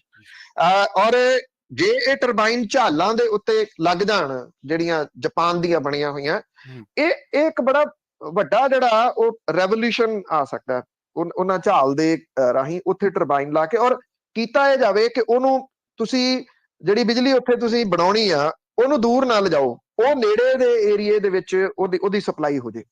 ਸਪਲਾਈ ਤਾਂ ਉਹਨੇ PSPCL ਨੇ ਹੀ ਕਰਨੀ ਹੈ ਨਾ, ਉਹਦੇ ਕੋਲ ਏਦਾਂ ਦਾ ਹੋਵੇ ਕਿ ਉਹ ਉੱਥੇ ਉਹਨਾਂ ਨੂੰ ਕਰਦੇ। ਇਹ ਇੱਕ ਤਰੀਕਾ ਹੋ ਸਕਦਾ। ਜਿਹੜਾ ਸੋਲਰ ਹੈ, ਬਿਲਕੁਲ ਸੋਲਰ ਇੱਕ ਬਹੁਤ ਵੱਡਾ ਜਿਹੜਾ ਉਹ ਜਰੀਆ ਹੋ ਸਕਦਾ। ਜਿੱਥੋਂ ਤੱਕ ਸਬਸਿਡੀ ਦੀ ਤੁਸੀਂ ਗੱਲ ਕੀਤੀ ਹੈ, ਸਬਸਿਡੀ ਹੈਗੀ ਆ ਜੀ ਘਰਾਂ ਦੇ ਉੱਤੇ ਵੀ। ਔਰ ਇੱਥੇ ਜਿਹੜੀ ਸਮੱਸਿਆ ਕਿੱਥੇ ਆ ਰਹੀ ਆ, ਜਿਹੜਾ ਇਹ ਸੋਲਰ ਹੈ ਉਹ 2 ਟਾਈਪ ਦੇ ਨਾਲ ਕੰਮ ਕਰਦਾ। ਇੱਕ ਤਾਂ ਇਹ ਕਿ ਤੁਸੀਂ ਸੋਲਰ ਦੀਆਂ ਜਿਹੜੀਆਂ ਉਹ ਪਲੇਟਸ ਨੇ ਆਪਣੀ ਛੱਤ ਦੇ ਉੱਤੇ ਲਾਤੀਆਂ, ਤੇ ਤੁਸੀਂ ਜਿਹੜੇ ਬੈਟਰੀ ਨੇ ਉਹ ਰੱਖ ਕੇ ਉਹਨੂੰ ਉਹ ਚਾਰਜ ਕਰ ਦੇਣ, ਤੇ ਅੱਗੋਂ ਬੈਟਰੀ ਜਿਹੜੇ ਨੇ ਉਹ ਤੁਹਾਡੇ ਢਾਂਚੇ ਨੂੰ ਚਲਾਉਣ, ਜਿਹੜਾ ਤੁਹਾਡੇ ਘਰ ਦੇ ਅੰਦਰ ਲੱਗਿਆ ਹੋਇਆ। ਦੂਸਰਾ ਜਿਹੜਾ ਹੈ ਉਹ ਹੈ ਕਿ ਤੁਸੀਂ ਉਹ ਸੋਲਰ ਦੇ ਰਾਹੀਂ ਜਿਹੜੀ ਜਨਰੇਟ ਕਰ ਰਹੇ ਹੋ ਬਿਜਲੀ, ਤੇ ਉਹ ਜਿਹੜਾ ਟਰਾਂਸਫਾਰਮਰ ਤੁਹਾਡੇ ਇਲਾਕੇ ਦੇ ਵਿੱਚ ਲੱਗਿਆ ਹੋਇਆ ਉਹ ਉੱਥੇ ਜਾ ਰਿਹਾ, ਉਹਦੇ ਰਾਹੀਂ ਉਹ ਅੱਗੋਂ ਜਾ ਕੇ ਤੇ ਫਿਰ ਜਿਹੜਾ ਉਹ ਸਪਲਾਈ ਕਰਦਾ। ਜਿਹੜਾ PSPCL ਆ ਉਹ ਕੀ ਕਰਦਾ ਆ, ਮੰਨ ਲਓ ਤੁਸੀਂ 20 ਯੂਨਿਟ ਜਿਹੜੇ ਉਹ ਜਨਰੇਟ ਕੀਤੇ, ਸਪੋਜ਼ ਹੁੰਦੇ ਤਾਂ ਬਹੁਤ ਜ਼ਿਆਦਾ ਨੇ, 20 ਯੂਨਿਟ ਤੁਸੀਂ ਜਨਰੇਟ ਕੀਤੇ ਤੇ ਤੁਸੀਂ ਵਰਤੇ 30, ਜਿਹੜਾ ਤੁਹਾਨੂੰ ਬਿੱਲ ਆਊਗਾ ਉਹ 10 ਯੂਨਿਟ ਦਾ ਆਊਗਾ। ਤੇ ਜੇ ਮੰਨ ਲਓ ਤੁਸੀਂ 20 ਯੂਨਿਟ ਜਨਰੇਟ ਕੀਤੇ, ਤੁਸੀਂ ਵਰਤੇ 18, ਤੇ ਉਹ 2 ਜਿਹੜੇ ਆ ਤੁਹਾਡੇ ਅਗਲੇ ਬਿੱਲ ਦੇ ਵਿੱਚ ਐਡਜਸਟ ਹੋ ਜਾਣਗੇ। ਭਾਵ ਕਿ ਜੇ ਤੁਸੀਂ ਅਗਲੀ ਵਾਰੀ 22 ਵਰਤ ਲਏ ਤੇ ਜਨਰੇਟ ਫਿਰ 20 ਕੀਤੇ, ਉਹਦੇ ਵਿੱਚ ਜਿਹੜਾ ਹੋ ਜਾਊਗਾ। ਜਿਹੜੇ ਟਰਾਂਸਫਾਰਮਰ ਨੇ ਉਹ ਲਿਮਟਿਡ ਨੇ, ਮਤਲਬ ਕਿ ਜਿਨ੍ਹਾਂ ਦੇ ਵਿੱਚ ਤੁਸੀਂ ਸਰਟਨ ਲਿਮਿਟ ਤੱਕ ਇਹ ਜਨਰੇਟ ਕਰਕੇ ਦੇ ਸਕਦੇ ਹੋ। ਜੇ ਉਹ ਟਰਾਂਸਫਾਰਮਰ ਬਦਲੇ ਜਾਣ, ਜਿਹੜੇ ਲੇਟੈਸਟ ਟੈਕਨੋਲੋਜੀ ਦੇ ਲਾਏ ਜਾਣ, ਕਿ ਤੁਸੀਂ ਸਾਰਿਆਂ ਨੂੰ ਇਹ ਕਹਿ ਦਿਓ ਕਿ ਤੁਸੀਂ ਜਨਰੇਟ ਕਰੋ, ਜਾਂ ਜਿਹੜੀਆਂ ਨਵੀਆਂ ਬਿਲਡਿੰਗਸ ਨੇ ਉਹਦੇ ਉੱਤੇ ਕੰਪਲਸਰੀ ਕਰ ਦਿਓ। ਈਵਨ ਸਾਡੇ ਕੋਲੇ ਸਰਕਾਰੀ ਸਕੂਲ ਪਏ ਨੇ, ਸਰਕਾਰੀ ਹਸਪੀਟਲ ਨੇ ਬਹੁਤ ਵੱਡੇ ਵੱਡੇ ਜੀ, ਉਹਨਾਂ ਦੇ ਉੱਤੇ ਔਰ ਇਹ ਲਾਏ ਜਾ ਸਕਦੇ ਆ। ਜਿਵੇਂ ਮੋਟਰਾਂ ਦੇ ਵਾਸਤੇ ਜਿਹੜਾ ਆ ਗਿਆ ਕਿ ਮੋਟਰ ਜਿਹੜੀਆਂ ਉਹ ਚੱਲਦੀਆਂ ਨੇ ਉਹਨਾਂ ਕੁਝ ਪਲੇਟ ਦੇ ਨਾਲ, ਜਿਹੜੀਆਂ ਹੁਣ 117 ਵਿਧਾਨ ਸਭਾ ਹਲਕਿਆਂ ਦੇ ਵਿੱਚ ਬਣਨੇ ਆ ਮੁਹੱਲਾ ਕਲੀਨਿਕ, ਤੁਸੀਂ ਪਹਿਲਾਂ ਹੀ ਕਰਦੇ ਹੋ ਕਿ ਉਹਨਾਂ ਦੇ ਉੱਤੇ ਜਿਹੜੀਆਂ ਨੇ ਇਹ ਸੋਲਰ ਲਾਈਆਂ ਜਾਣਗੀਆਂ। ਸੋਲਰ ਬਹੁਤ ਵੱਡਾ ਇੱਕ ਸੋਲੂਸ਼ਨ ਜਿਹੜਾ ਉਹ ਹੋ ਸਕਦਾ। ਪਰ ਸੋਲਰ ਦੇ ਵਿੱਚ ਵੀ ਜਿਹੜੀ ਪ੍ਰੋਬਲਮ ਹੈ ਨਾ ਪ੍ਰਵੀਨ, ਥੋੜੀ ਜਿਹੀ ਇਹ ਆਉਂਦੀ ਆ ਕਿ ਤੁਸੀਂ ਕਿਹੜੀ ਕੰਪਨੀ ਦੀਆਂ ਉਹ ਜਿਹੜੀਆਂ ਪਲੇਟ ਲਾ ਰਹੇ ਹੋ, ਉਹਦੇ ਵਾਸਤੇ ਤੁਹਾਨੂੰ ਇੱਕ ਸਟੈਂਡਰਡ ਸੈੱਟ ਕਰਨਾ ਪਊਗਾ ਕਿ ਜਿਹੜੇ ਬਣੀਆਂ ਹੋਈਆਂ ਇਸ ਸਟੈਂਡਰਡ ਤੋਂ ਘੱਟ ਨਹੀਂ ਤੁਸੀਂ ਲਾ ਸਕਦੇ। ਨਹੀਂ ਤਾਂ ਅਦਰਵਾਈਜ਼ ਪ੍ਰੋਬਲਮ ਜਿਹੜੀ ਉਹ ਇਹ ਆਉਂਦੀ ਆ ਕਿ ਕੁਝ ਸਾਲਾਂ ਤੋਂ ਬਾਅਦ ਉਹ ਪਲੇਟ ਜਿਹੜੀਆਂ ਕੰਮ ਨਹੀਂ ਕਰਦੀਆਂ। ਮੇਰੇ ਕੋਲੇ ਜਿਹੜੇ ਘਰ ਦੇ ਵਿੱਚ ਸੋਲਰ ਲਾਈਟ ਜਿਹੜੀਆਂ ਲੱਗੀਆਂ ਤੇ ਉਹ 20 ਸਾਲ ਦੀ ਗਾਰੰਟੀ ਦੇ ਨਾਲ ਸੀ, ਉਹਦੇ ਤੇ ਕੋਈ ਬੈਟਰੀ ਨਹੀਂ ਲੱਗਦੀ। ਜੀ, ਇੱਕ ਛੋਟਾ ਜਿਹਾ ਪੀਸ ਹੈ ਉਹ ਨਾਲ ਲੱਗਦਾ, ਤੇ ਉਹ ਜਿਹੜੀਆਂ ਟਾਈਮਿੰਗ ਤੁਸੀਂ ਉੱਤੇ ਸੈੱਟ ਕੀਤੀ ਹੋਈ ਆ, ਉਹ ਹਨੇਰੇ ਦੇ ਹਿਸਾਬ ਦੇ ਨਾਲ ਜਗ ਪੈਣੀ ਹੈ ਤੇ ਚਾਨਣ ਦੇ ਹਿਸਾਬ ਦੇ ਨਾਲ ਬੰਦ ਹੋ ਜਾਣੀ ਹੈ। ਅੱਜ ਜਿਹੜੇ ਭਗਵੰਤ ਮਾਨ ਹੋਰਾਂ ਦਾ ਸੰਗਰੂਰ ਲੋਕ ਸਭਾ ਹਲਕਾ ਰਿਹਾ, ਜਿਹੜਾ ਜਿੱਥੋਂ ਹੁਣ ਉਹਨਾਂ ਨੇ ਅਸਤੀਫਾ ਦੇ ਦਿੱਤਾ, ਸਭ ਤੋਂ ਵੱਧ ਸੋਲਰ ਲਾਈਟ ਤੁਹਾਨੂੰ ਸੰਗਰੂਰ ਲੋਕ ਸਭਾ ਹਲਕੇ ਦੇ ਪਿੰਡਾਂ ਦੇ ਵਿੱਚ ਲੱਗੀਆਂ ਹੋਈਆਂ ਮਿਲਣਗੀਆਂ ਜੀ। ਔਰ ਉਹਨਾਂ ਦੀ ਮੇਨਟੇਨੈਂਸ ਲਗਭਗ 0 ਹੈ। ਜਿਹੜੇ ਬਾਕੀ ਲੋਕ ਸਭਾ ਦੇ ਮੈਂਬਰ ਨੇ ਉਹਨਾਂ ਨੇ ਇਸ ਪਾਸੇ ਵੱਲ ਕਿਉਂ ਨਹੀਂ ਸੋਚਿਆ? ਜਿਹੜੀਆਂ ਸਟਰੀਟ ਲਾਈਟ ਨੇ, ਮੈਂ ਸਟਰੀਟ ਲਾਈਟ ਦੀ ਗੱਲ ਕਰ ਰਿਹਾ, ਜੇ ਸਟਰੀਟ ਲਾਈਟ ਹੀ ਇਹਦੇ ਉੱਤੇ ਕਰਤੀਆਂ ਇਹਨਾਂ ਨੇ ਤੇ ਉਹਦੇ ਨਾਲ ਕਿੰਨੀ ਜਿਹੜੀ ਆ ਉਹ ਬਿਜਲੀ ਬਚਾਈ ਜਾ ਸਕਦੀ ਹੈ। ਇਹ ਛੋਟੀਆਂ ਗੱਲਾਂ ਨੇ ਪਰ ਇਹਨਾਂ ਦੇ ਮਾਇਨੇ ਬਹੁਤ ਵੱਡੇ। ਹਾਂਜੀ, ਬਿਲਕੁਲ। ਜਿਹੜੀ ਨੈਚੁਰਲ ਰਿਸੋਰਸਿਸ ਤੋਂ ਤੁਹਾਨੂੰ ਕੋਈ ਵੀ એનર્ਜੀ ਮਿਲਦੀ ਹੈ ਤੇ ਇਸ ਤੋਂ ਸਸਤਾ ਕੁਝ ਵੀ ਨਹੀਂ ਹੈ। ਸੁਰਿੰਦਰ ਸਿੰਘ ਸ਼ੇਰਗਿੱਲ ਜੀ, ਤੁਸੀਂ ਆਨ 에ਅਰ ਹੋ ਜੀ, ਸਤਿ ਸ਼੍ਰੀ ਅਕਾਲ। ਹਾਂਜੀ, ਪ੍ਰਵੀਨ ਜੀ ਤੇ ਪੰਨੂ ਸਾਹਿਬ, ਸਾਰੇ ਸਰੋਤੇ ਸਤਿ ਸ਼੍ਰੀ ਅਕਾਲ ਜੀ। ਸਤਿ ਸ਼੍ਰੀ ਅਕਾਲ ਜੀ। ਪੰਨੂ ਸਾਹਿਬ, ਇੱਕ ਤਾਂ ਦੱਸਿਓ ਵੀ ਜਿਹੜੀਆਂ ਹੁਣ ਜ਼ਮੀਨਾਂ ਛਡਾ ਰਹੇ ਆ, ਕੋਈ ਉਹਦਾ ਮੁਆਵਜ਼ਾ ਵੀ ਉਹਨਾਂ ਤੋਂ ਲੈ ਸਕਦੇ ਕਿ ਨਹੀਂ ਕਿਸੇ ਤਰ੍ਹਾਂ? ਤੇ ਦੂਜਾ ਦੱਸਿਓ ਵੀ ਜਿਹੜਾ ਚਲੋ ਪਰਾਲੀ ਦੇ ਤਾਂ ਮੰਨਿਆ ਪਿਆ ਅੱਗ ਲਾਉਂਦੇ, ਜਿਹੜੀ ਕਣਕ ਦੀ ਨਾੜ ਤੂੜੀ ਬਣਾ ਲੈਂਦੇ ਉਹਦੇ ਪਿੱਛੇ ਕੀ ਰਹਿ ਜਾਂਦਾ? ਉਹ ਤੇ ਪਾਬੰਦੀ ਨਹੀਂ ਲਾ ਦੇਣੀ ਚਾਹੀਦੀ ਅੱਗ ਲਾਉਣ ਤੇ, ਜਿੱਦਾਂ ਸਭ ਕੁਝ ਲੂ ਕੇ ਇਹ ਧਰਤੀ ਦਾ ਸਤਿਆਨਾਸ਼ ਕਰੀ ਜਾਂਦੇ ਜ਼ਿਮੀਂਦਾਰ ਜੀ। ਜੀ, ਠੀਕ ਹੈ ਜੀ, ਥੈਂਕ ਯੂ, ਓਕੇ। ਦੇਖੋ, ਇਹ ਬੜੀ ਵੱਡੀ ਸਮੱਸਿਆ ਇਸ ਵੇਲੇ ਆਈ ਹੋਈ ਆ ਜੀ। ਕਿਸਾਨ ਨਹੀਂ ਸੁਣਦਾ, ਸੱਚ ਪੁੱਛੋ ਨਹੀਂ ਸੁਣਦਾ ਜੀ। 5% ਹਾਰਡਲੀ ਰਹਿ ਜਾਂਦਾ। ਮੈਂ ਅੱਗੇ ਵੀ ਇੱਕ ਦਿਨ ਗੱਲ ਕੀਤੀ ਸੀ, 5% ਤੋਂ ਵੱਧ ਨਹੀਂ ਹੁੰਦੀ ਵੇਸਟੇਜ ਜਿਹੜੀ ਨਾੜ ਦੀ। ਪਰਾਲੀ ਵੀ ਜਿਹੜੀ ਉਹ ਕਿਉਂ ਸਾੜੀ ਜਾਵੇ? ਕਿਸਾਨ ਸੁਣਦਾ ਕਿਉਂ ਨਹੀਂ ਗਾ ਜੀ? ਤੁਸੀਂ ਦੇਖੋ, ਕਿਸਾਨ ਜਥੇਬੰਦੀਆਂ ਨਹੀਂ ਸੁਣਨ ਦਿੰਦੀਆਂ। ਮੈਂ ਤਾਂ ਸਿੱਧਾ ਕਹੂੰਗਾ ਜੀ, ਜਿਹੜੀਆਂ ਜਥੇਬੰਦੀਆਂ ਦੇ ਆਗੂ ਨੇ, ਹੁਣ ਮੁੱਖ ਮੰਤਰੀ ਹੋਰਾਂ ਨੇ ਕਿਸਾਨ ਜਥੇਬੰਦੀਆਂ ਦੇ ਨਾਲ ਮੁਲਾਕਾਤ ਕੀਤੀ ਸੀਗੀ, ਸਾਰੀਆਂ ਤਕਰੀਬਨ ਸੱਦੀਆਂ ਸੀਗੀਆਂ। ਉਹਦੇ ਵਿੱਚ ਜਿਹੜੀਆਂ ਗੱਲਾਂ ਸਰਕਾਰ ਨੇ ਸਾਹਮਣੇ ਰੱਖੀਆਂ, 2-3 ਪੁਆਇੰਟ ਸੀਗੇ। ਇੱਕ ਤਾਂ ਇਹ ਕਿਹਾ ਕਿ ਪੂਸਾ ਨਾ ਲਾਓ ਤੁਸੀਂ। ਦੂਜਾ ਉਹਦੇ ਵਿੱਚ ਇਹ ਕਿਹਾ ਕਿ ਅਸੀਂ 1500 ਰੁਪਈਆ ਤੁਹਾਨੂੰ ਦੇਵਾਂਗੇ ਸਬਸਿਡੀ ਪਰ ਏਕੜ ਦੀ, ਤੇ ਤੁਸੀਂ ਇਉਂ ਕਰੋ ਕਿ ਜਿਹੜਾ ਸਿੱਧੇ ਝੋਨੇ ਦੀ ਬਿਜਾਈ ਕਰ ਦਿਓ। ਦੂਜਾ ਇਹ ਉਹਦੇ ਵਿੱਚ ਇਹ ਰੱਖਿਆ ਕਿ ਤੁਸੀਂ ਕਣਕ ਵੱਢਣ ਤੋਂ ਬਾਅਦ 60 ਮੂੰਗੀ ਬੀਜ ਲਓ, ਤੇ ਉਹ 60 ਮੂੰਗੀ ਵੱਢ ਕੇ ਉਹਨਾਂ ਨੇ ਇਹ ਵੀ ਕਿਹਾ ਕਿ ਸਰਕਾਰ ਉਹ ਮੂੰਗੀ ਖਰੀਦੂਗੀ, ਸਾਰੀ MSP ਨਹੀਂ ਦਊਗੀ, ਸਰਕਾਰ ਖਰੀਦੂਗੀ। ਦਾਲਾਂ ਦੀ ਥੋੜਾ ਬਹੁਤ ਵੱਡੀ ਆ, ਤੇ ਉਦੋਂ ਬਾਅਦ ਤੁਸੀਂ ਝੋਨਾ ਲਾ ਲਓ। ਕਿਉਂਕਿ ਜੇ ਤੁਸੀਂ ਕਣਕ ਵੱਢ ਕੇ 60 ਮੂੰਗੀ ਬੀਜਦੇ ਹੋ, ਤੇ ਉਹਦੇ ਨਾਲ ਇਹ ਹੁੰਦਾ ਜੀ ਕਿ ਜਿਹੜਾ ਝੋਨਾ ਉਹ ਜੂਨ ਦੇ ਅਖੀਰ 'ਚ ਚਲੇ ਜਾਂਦਾ, ਜੁਲਾਈ ਦੇ ਪਹਿਲੇ ਹਫ਼ਤੇ ਚਲੇ ਜਾਂਦਾ। ਜੁਲਾਈ ਦੇ ਪਹਿਲੇ ਹਫ਼ਤੇ ਜਿਹੜੀ ਆ ਉਹ ਮੌਨਸੂਨ ਦੀ ਆਮਦ ਹੋ ਜਾਂਦੀ ਆ। ਜੇ ਮੰਨ ਲਓ ਜਿਹੜਾ ਸਿੱਧੀ ਬਿਜਾਈ ਆ, ਹੁਣ 1500 ਰੁਪਈਆ ਕਿਹਾ, ਔਰ ਇਹ ਵੀ ਪਤਾ ਲੱਗਾ ਕਿ ਜਿਹੜੀ ਪਰਾਲੀ ਨਾ ਸਾੜਨ ਵਾਲੇ ਨੇ ਉਹਨਾਂ ਨੂੰ 1500 ਰੁਪਈਆ ਪਰ ਏਕੜ ਦਾ ਸਰਕਾਰ ਦੇਊਗੀ। ਐਤਕੀ ਇਹਦੀ ਅਨਾਉਂਸਮੈਂਟ ਹੋਊਗੀ ਆਉਣ ਵਾਲੇ ਸਮੇਂ ਦੇ ਦੌਰਾਨ। ਜੇ ਸਿੱਧੀ ਬਿਜਾਈ ਦੇ ਉੱਤੇ 30% 30 ਤੋਂ 35% ਵੀ ਤੁਸੀਂ ਚਲੇ ਜਾਂਦੇ ਹੋ, ਕਿਸਾਨ ਜਿਹੜੇ ਚਲੇ ਜਾਂਦੇ ਨੇ, ਤੇ ਇਹਦੇ ਨਾਲ ਇੰਨੇ % ਪਾਣੀ ਬਚਣ ਦੀ ਸੰਭਾਵਨਾ ਹੈ ਜੀ, 30% ਦੇ ਕਰੀਬ। ਜਾਂ ਤਾਂ ਵੱਟਾਂ ਵਾਲਾ ਝੋਨਾ, ਤੇ ਜਾਂ ਜਿਹੜੀ ਉਹ ਸਿੱਧੀ ਬਿਜਾਈ। ਜਿਹੜੇ ਲਾਉਂਦੇ ਆ ਇਹ ਝੋਨੇ ਨੂੰ, ਉਹ ਇਹ ਕਹਿੰਦੇ ਆ ਕਿ ਇਹਦੇ ਝਾੜ ਦਾ ਕੋਈ ਬਹੁਤਾ ਫਰਕ ਨਹੀਂ ਪੈਂਦਾ। ਪਰ ਤੁਸੀਂ ਕਿਸਾਨ ਜਥੇਬੰਦੀਆਂ ਦੇਖੋ, ਲੱਤ ਅੜਾ ਕੇ ਬਹਿ ਗਈਆਂ ਜੀ। ਸਭ ਤੋਂ ਪਹਿਲੀ ਲੱਤ ਅੜਾਈ ਰਾਜੇਵਾਲ ਹੋਰਾਂ ਨੇ, ਕਹਿੰਦੇ ਜੀ ਅਸੀਂ ਨਹੀਂ ਲਾਉਂਦੇ ਇਹ ਝੋਨਾ, ਇਹਦੇ ਵਾਸਤੇ ਤੁਸੀਂ ਜਿਹੜਾ ਉਹ 5000 ਰੁਪਈਆ ਦਿਓ। ਮਤਲਬ ਕਿ ਇੱਟ ਖੜਕਾ ਜਿਹੜਾ ਉਹ ਰੱਖਣਾ। ਜੇ ਹੁਣ ਕਿਸਾਨਾਂ ਨੂੰ ਨਹੀਂ ਸਮਝਾਇਆ ਜਾਊਗਾ, ਪ੍ਰਵੀਨ, ਹਾਲਾਤ ਜਿਹੜੇ ਇਹੋ ਜਿਹੇ ਬਣ ਗਏ ਆ ਕਿ ਅਗਲੇ 10-15 ਸਾਲਾਂ ਤੋਂ ਬਾਅਦ ਪਾਣੀ ਹੀ ਨਹੀਂ ਰਹਿਣਾ। ਤੁਸੀਂ ਝੋਨਾ ਛੱਡੋ, ਇੱਥੇ ਕਣਕ ਵੀ ਨਹੀਂ ਹੋਣੀ, ਕੋਈ ਫਸਲ ਨਹੀਂ ਹੋਣੀ। ਜੇ ਅੱਜ ਕਿਸਾਨ ਨੇ ਜਿਹੜਾ ਉਹ ਸਾਥ ਨਾ ਦਿੱਤਾ, ਜੇ ਸਰਕਾਰ ਸਾਥ ਮੰਗ ਰਹੀ ਹੈ, ਤੇ ਘੱਟੋ ਘੱਟ ਕਿਸਾਨ ਨੂੰ ਇਸ ਮਸਲੇ ਦੇ ਉੱਤੇ ਸਾਥ ਦੇਣਾ ਚਾਹੀਦਾ। ਕਿਸਾਨ ਜਥੇਬੰਦੀਆਂ ਨੂੰ ਸਾਥ ਦੇਣਾ ਚਾਹੀਦਾ। ਔਰ ਇਸ ਮਹੀਨੇ ਦੀ 15 ਤਰੀਕ ਤੋਂ ਸਰਕਾਰ ਨੇ ਇਜਾਜ਼ਤ ਦਿੱਤੀ ਆ ਕਿ ਤੁਸੀਂ ਜਿਹੜਾ ਉਹ ਸਿੱਧੀ ਬਿਜਾਈ ਕਰ ਸਕਦੇ ਹੋ। ਜਿਹੜੇ ਐਕਸਪਰਟ ਨੇ, ਮਾਹਰ ਨੇ, ਉਹ ਇਹ ਗੱਲ ਕਹਿੰਦੇ ਆ ਕਿ ਜੇ ਸਿੱਧੇ ਝੋਨੇ ਦੀ ਬਿਜਾਈ ਆ ਜਾਂਦੀ ਆ ਤਾਂ ਇਹ ਬਹੁਤ ਹੈਲਪਫੁਲ ਜਿਹੜੀ ਉਹ ਹੋ ਸਕਦੀ ਆ ਕੱਦੂ ਵਾਲੇ ਝੋਨੇ ਤੋਂ ਬਿਨਾਂ। ਦੂਜਾ, ਪੂਸਾ ਨਾ ਹੋਵੇ। ਪੂਸਾ ਇਸ ਕਰਕੇ, ਇੱਕ ਤਾਂ ਪੂਸਾ ਜਿਹੜਾ ਉਹ ਸਭ ਤੋਂ ਵੱਧ ਸਮਾਂ ਲੈਂਦਾ, ਤੇ ਉਹਦਾ ਪਰਾਲ ਵੀ ਜ਼ਿਆਦਾ ਹੁੰਦਾ, ਲੰਬਾ ਜ਼ਿਆਦਾ ਹੁੰਦਾ ਜੇ ਉਹਦੇ ਉੱਤੇ। ਕਿਉਂਕਿ ਹੁਣ ਸਰਕਾਰ ਇਹ ਸਮਝਦੀ ਹੈ ਜੇ ਪਾਬੰਦੀ ਲਾਈ ਤੇ ਕਿਸਾਨ ਔਖੇ ਹੋਣਗੇ। ਜੇ ਕਿਸਾਨ ਜਥੇਬੰਦੀਆਂ ਹੀ ਅਪੀਲ ਕਰ ਦੇਣ ਕਿ ਪੂਸਾ ਨਾ ਲਾਓ, ਤੁਸੀਂ ਦੂਜੀਆਂ ਜਿਹੜੀਆਂ ਕਿਸਮਾਂ ਨੇ ਉਹਨੂੰ ਬੀਜ ਲਓ, ਜਾਂ ਸਿੱਧੀ ਬਿਜਾਈ ਦੇ ਉੱਤੇ ਜਿਹੜਾ ਆ ਜਾਓ, ਜਾਂ 60 ਮੂੰਗੀ ਤੇ ਆ ਜਾਓ। ਤੁਸੀਂ ਦੇਖੋ, ਕਿਸੇ ਕਿਸਾਨ ਜਥੇਬੰਦੀ ਨੇ ਬਾਹਰ ਆ ਕੇ ਇਹ ਗੱਲ ਕੀਤੀ ਆ ਵੀ ਸਰਕਾਰ ਨੇ ਇਹ ਕਿਹਾ ਵੀ 60 ਮੂੰਗੀ ਲਾ ਲਓ। ਇੱਕ ਤਾਂ ਕਿਸਾਨਾਂ ਨੂੰ ਇੱਕ ਐਕਸਟਰਾ ਫਸਲ ਮਿਲ ਜੂਗੀ, ਇੱਕ ਝੋਨਾ ਜਿਹੜਾ ਉਹ ਡਿਲੇ ਹੋ ਜਾਊਗਾ। ਇਹਨਾਂ ਨੇ ਬਾਹਰ ਆ ਕੇ ਗੱਲ ਹੀ ਨਹੀਂ ਕੱਢੀ ਜੀ। ਬਿਲਕੁਲ ਜੀ। ਅਗਲੇ ਕਾਲਰ ਨੇ ਸਾਡੇ ਹਰਜੀਤ ਸਿੰਘ। ਹਾਂਜੀ, ਸਤਿ ਸ਼੍ਰੀ ਅਕਾਲ ਪ੍ਰਵੀਨ ਜੀ। ਸਤਿ ਸ਼੍ਰੀ ਅਕਾਲ ਜੀ। ਪਾਨੂ ਸਾਹਿਬ, ਸਤਿ ਸ਼੍ਰੀ ਅਕਾਲ ਜੀ। ਸਤਿ ਸ਼੍ਰੀ ਅਕਾਲ ਜੀ। ਸਤਿ ਸ਼੍ਰੀ ਅਕਾਲ। ਹਾਂਜੀ, ਪਾਨੂ ਸਾਹਿਬ, ਮੇਰਾ ਕੁਛ ਤਾਂ ਤੁਸੀਂ ਆਨਸਰ ਦੇ ਦਿੱਤਾ। ਜਿੱਦਾਂ ਮੇਰਾ ਵੀ ਇਹੀ ਕਹਿਣਾ ਸੀਗਾ, ਜਿੱਦਾਂ ਝੋਨੇ ਨੂੰ ਛੱਡ ਕੇ ਬਾਸਮਤੀ ਤੇ ਬਾਕੀ ਹੋਰ ਜਿੰਨੀਆਂ ਵੀ ਹਾੜੀ ਦੀਆਂ ਸਾਉਣੀ ਦੀਆਂ ਫਸਲਾਂ ਨੇ, ਉਹਨਾਂ ਦੇ ਸਾਰੀਆਂ ਦੇ MSP ਦੀ ਗਰੰਟੀ ਦੇ ਦਿੱਤੀ ਜਾਵੇ, ਤੇ ਝੋਨਾ ਬਿਲਕੁਲ ਬੈਨ ਕਰਤਾ ਜਾਵੇ, ਤਾਂ ਕਿ ਜਿਹੜਾ ਥੱਲੇ ਵਾਲਾ ਪਾਣੀ ਬਚਾਇਆ ਜਾ ਸਕੇ। ਹਾਂਜੀ। ਤੇ ਨੰਬਰ 2 ਪਾਨੂ ਸਾਹਿਬ, ਜਿੱਦਾਂ ਕੋਈ ਵੀ ਵਿਧਾਇਕ ਆ, ਉਹ ਜਿੰਨੇ ਚਿਰ ਲਿਖ ਕੇ ਨਹੀਂ ਦਿੰਦਾ ਵੀ ਮੈਂ ਸਾਬਕਾ ਹੋ ਗਿਆ, ਕੀ ਉਹ ਪੈਨਸ਼ਨ ਪਹਿਲਾਂ ਵੀ ਲੈ ਸਕਦਾ? ਇਹਦੇ ਬਾਰੇ ਥੋੜਾ ਕਲੀਅਰ ਕਰਿਓ ਜੀ, ਕਿਉਂਕਿ ਬਾਦਲ ਸਾਹਿਬ ਬਾਰ-ਬਾਰ ਇਹ ਕਹਿ ਰਹੇ ਆ ਵੀ ਮੈਂ ਅੱਜ ਤੱਕ ਪੈਨਸ਼ਨ ਲਈ ਨਹੀਂ ਕੋਈ ਵੀ। ਜੀ, ਠੀਕ ਹੈ ਜੀ। ਸਤਿ ਸ਼੍ਰੀ ਅਕਾਲ ਜੀ। ਸਤਿ ਸ਼੍ਰੀ ਅਕਾਲ ਜੀ। Thank you.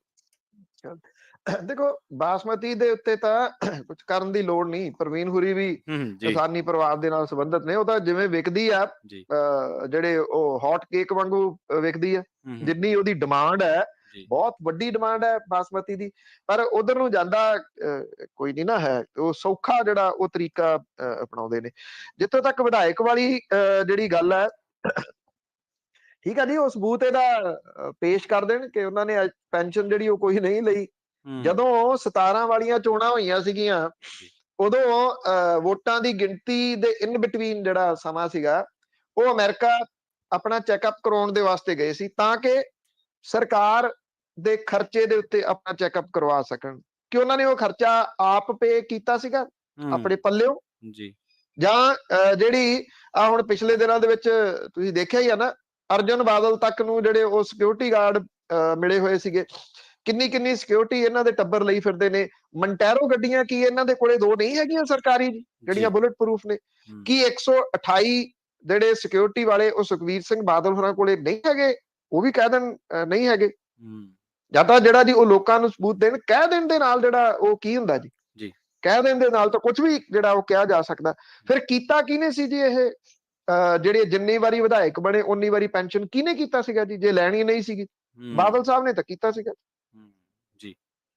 ਜੀ ਜੀ। ਅਗਲੇ ਆਪਣੇ ਕਾਲਰ ਨੇ ਗੁਰਚਰਨ ਸਿੰਘ। ਹਾਂਜੀ ਪੰਨੂ ਸਾਹਿਬ ਜੀ, ਗੁਜਰਾਤ ਦੇ ਵਿੱਚ ਜਿਹੜਾ ਐਡਾ ਬੜਾ ਰੈਕਟ ਹੋਇਆ, ਫੜਿਆ ਗਿਆ ਸੀਗਾ, ਉਹਦਾ ਕੀ ਕੀਤਾ? ਗੁਜਰਾਤ ਦੇ ਵਿੱਚ ਰੈਕਟ ਜੀ ਨਸ਼ੇ ਦਾ। ਠੀਕ ਹੈ ਜੀ, ਦੱਸ ਦੇ। ਠੀਕ ਹੈ, ਥੈਂਕ ਯੂ ਜੀ।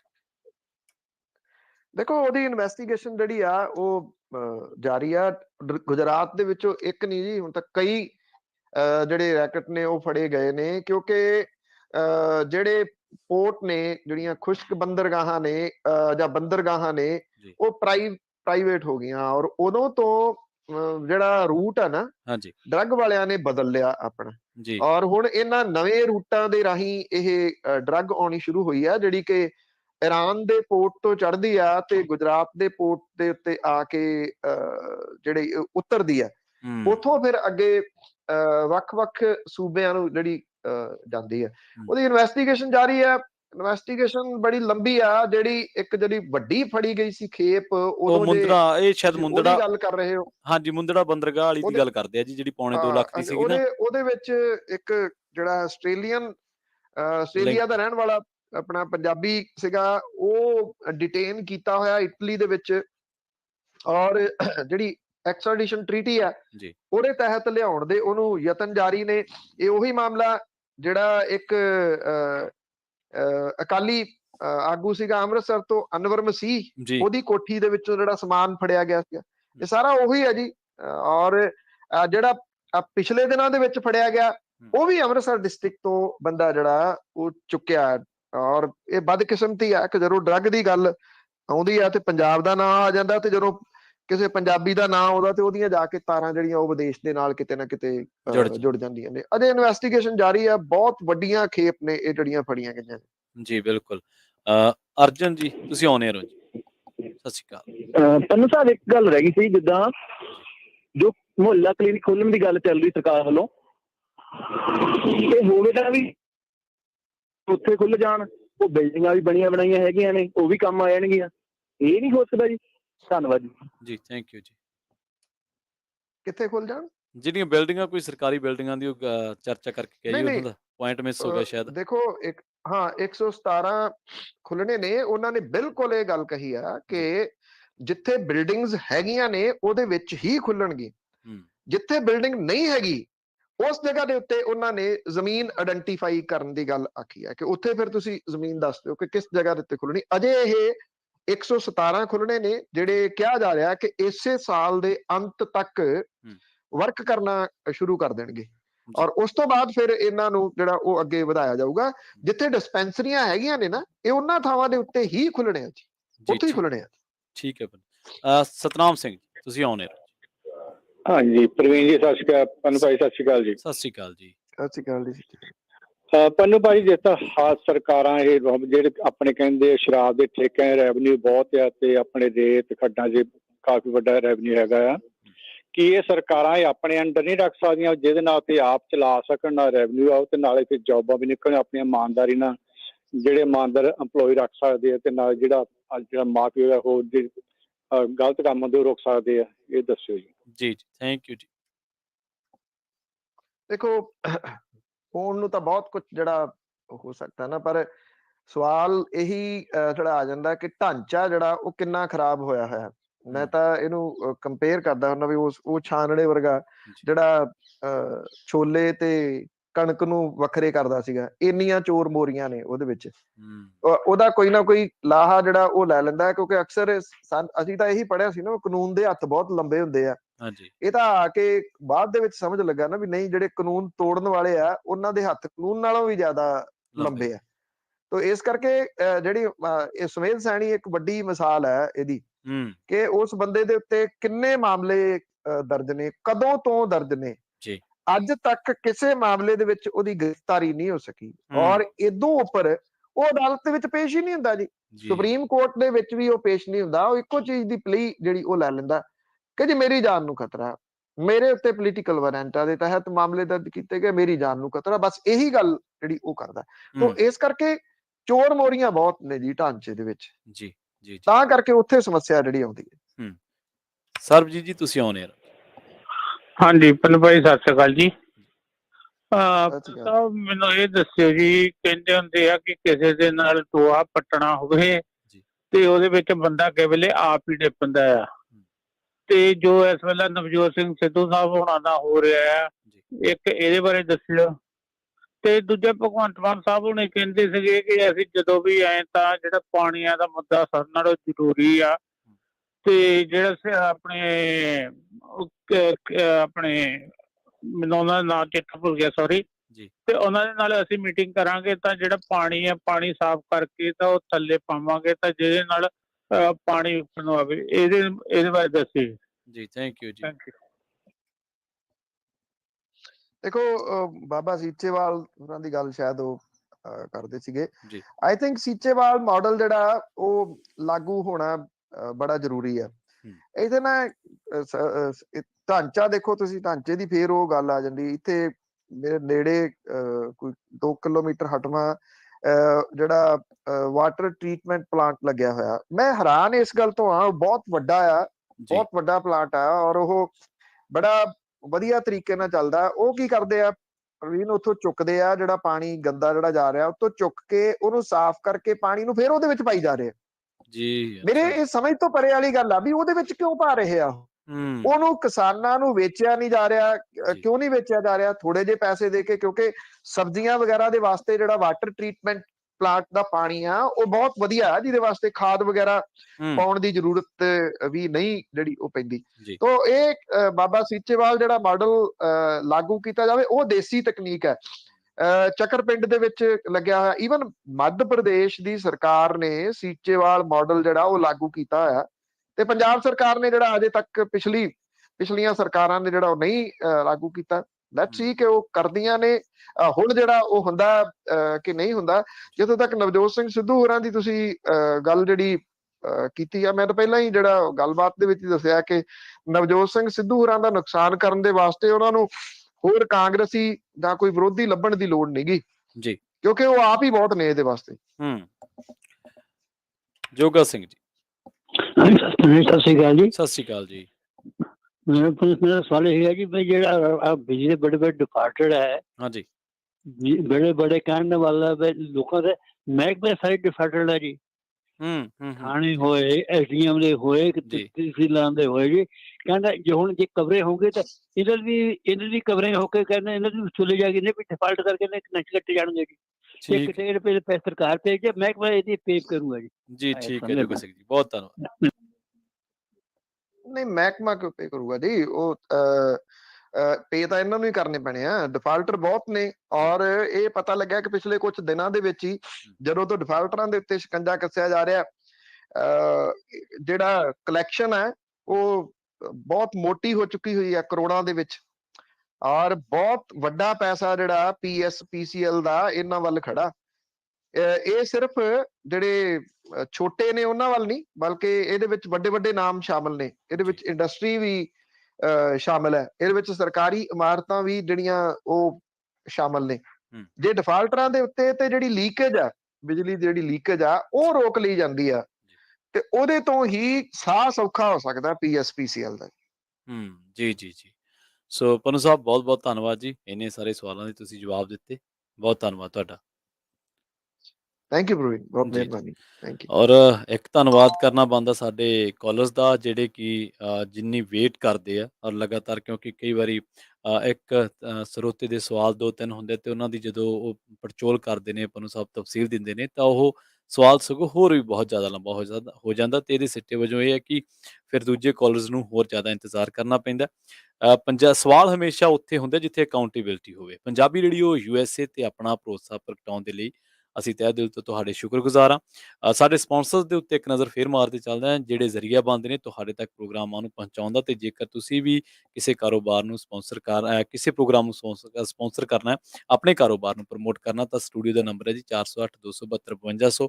ਕਾਲ ਕਰਕੇ ਤੁਸੀਂ ਵੀ ਕਿਸੇ ਪ੍ਰੋਗਰਾਮ ਦੇ ਸਪਾਂਸਰ ਬਣ ਸਕਦੇ ਹੋ। ਖਾਲਸਾ ਇੰਸ਼ੋਰੈਂਸ ਏਜੰਸੀ, ਕਿਸੇ ਵੀ ਤਰ੍ਹਾਂ ਦੀ ਇੰਸ਼ੋਰੈਂਸ ਕਰਵਾਉਣੀ ਆ ਤੇ ਇਹਨਾਂ ਦੇ ਨਾਲ ਸੰਪਰਕ ਕਰ ਸਕਦੇ ਹੋ। ਵਧੀਆ ਸੇਵਾਵਾਂ ਦਿੰਦੇ ਨੇ। ਨੰਬਰ ਨੋਟ ਕਰ ਲਓ ਜੀ, 408-272-2500 ਇਹਨਾਂ ਦਾ ਨੰਬਰ ਹੈ। ਟਿਰਕੀਆਨਾ ਇਮੀਗ੍ਰੇਸ਼ਨ ਲਾਅ ਫਰਮ ਵਾਲੇ, ਜੇ ਟਿਰਕੀਆਨਾ ਇਮੀਗ੍ਰੇਸ਼ਨ ਬਾਬਤ ਕੋਈ ਸਲਾਹ ਕਰਨੀ ਹੈ, ਸਵਾਲ ਹੈ, ਤਾਂ ਨੰਬਰ ਡਾਇਲ ਕੀਤਾ ਜਾ ਸਕਦਾ ਹੈ 415-909-0503। ਜ਼ੈਂਡਰ ਗਰੁੱਪ ਵਾਲੇ, ਜੇਕਰ ਘਰ ਖਰੀਦਣਾ ਜਾਂ ਘਰ ਵੇਚਣਾ ਜਾਂ ਲੈਣਾ ਹੋਮ ਲੋਨ, ਤਾਂ ਇਹਨਾਂ ਦੇ ਨਾਲ ਸੰਪਰਕ ਕੀਤਾ ਜਾ ਸਕਦਾ। ਨੰਬਰ ਹੈ ਜੀ ਇਹਨਾਂ ਦਾ 855-905-2575। ਸੋ ਅੱਜ ਦੇ ਇਸ ਪ੍ਰੋਗਰਾਮ ਖਬਰ ਤੇ ਨਜ਼ਰ ਨੂੰ ਆਪਾਂ ਇੱਥੇ ਹੀ ਸਮਾਪਤ ਕਰਦੇ ਹਾਂ। ਪੰਜਾਬੀ ਰੇਡੀਓ USA ਨਾਲ ਇਸੇ ਤਰ੍ਹਾਂ ਜੁੜੇ ਰਹੋ। ਤੁਹਾਡਾ ਸਾਰਿਆਂ ਦਾ ਬਹੁਤ ਬਹੁਤ ਧੰਨਵਾਦ। ਸਤਿ ਸ਼੍ਰੀ ਅਕਾਲ।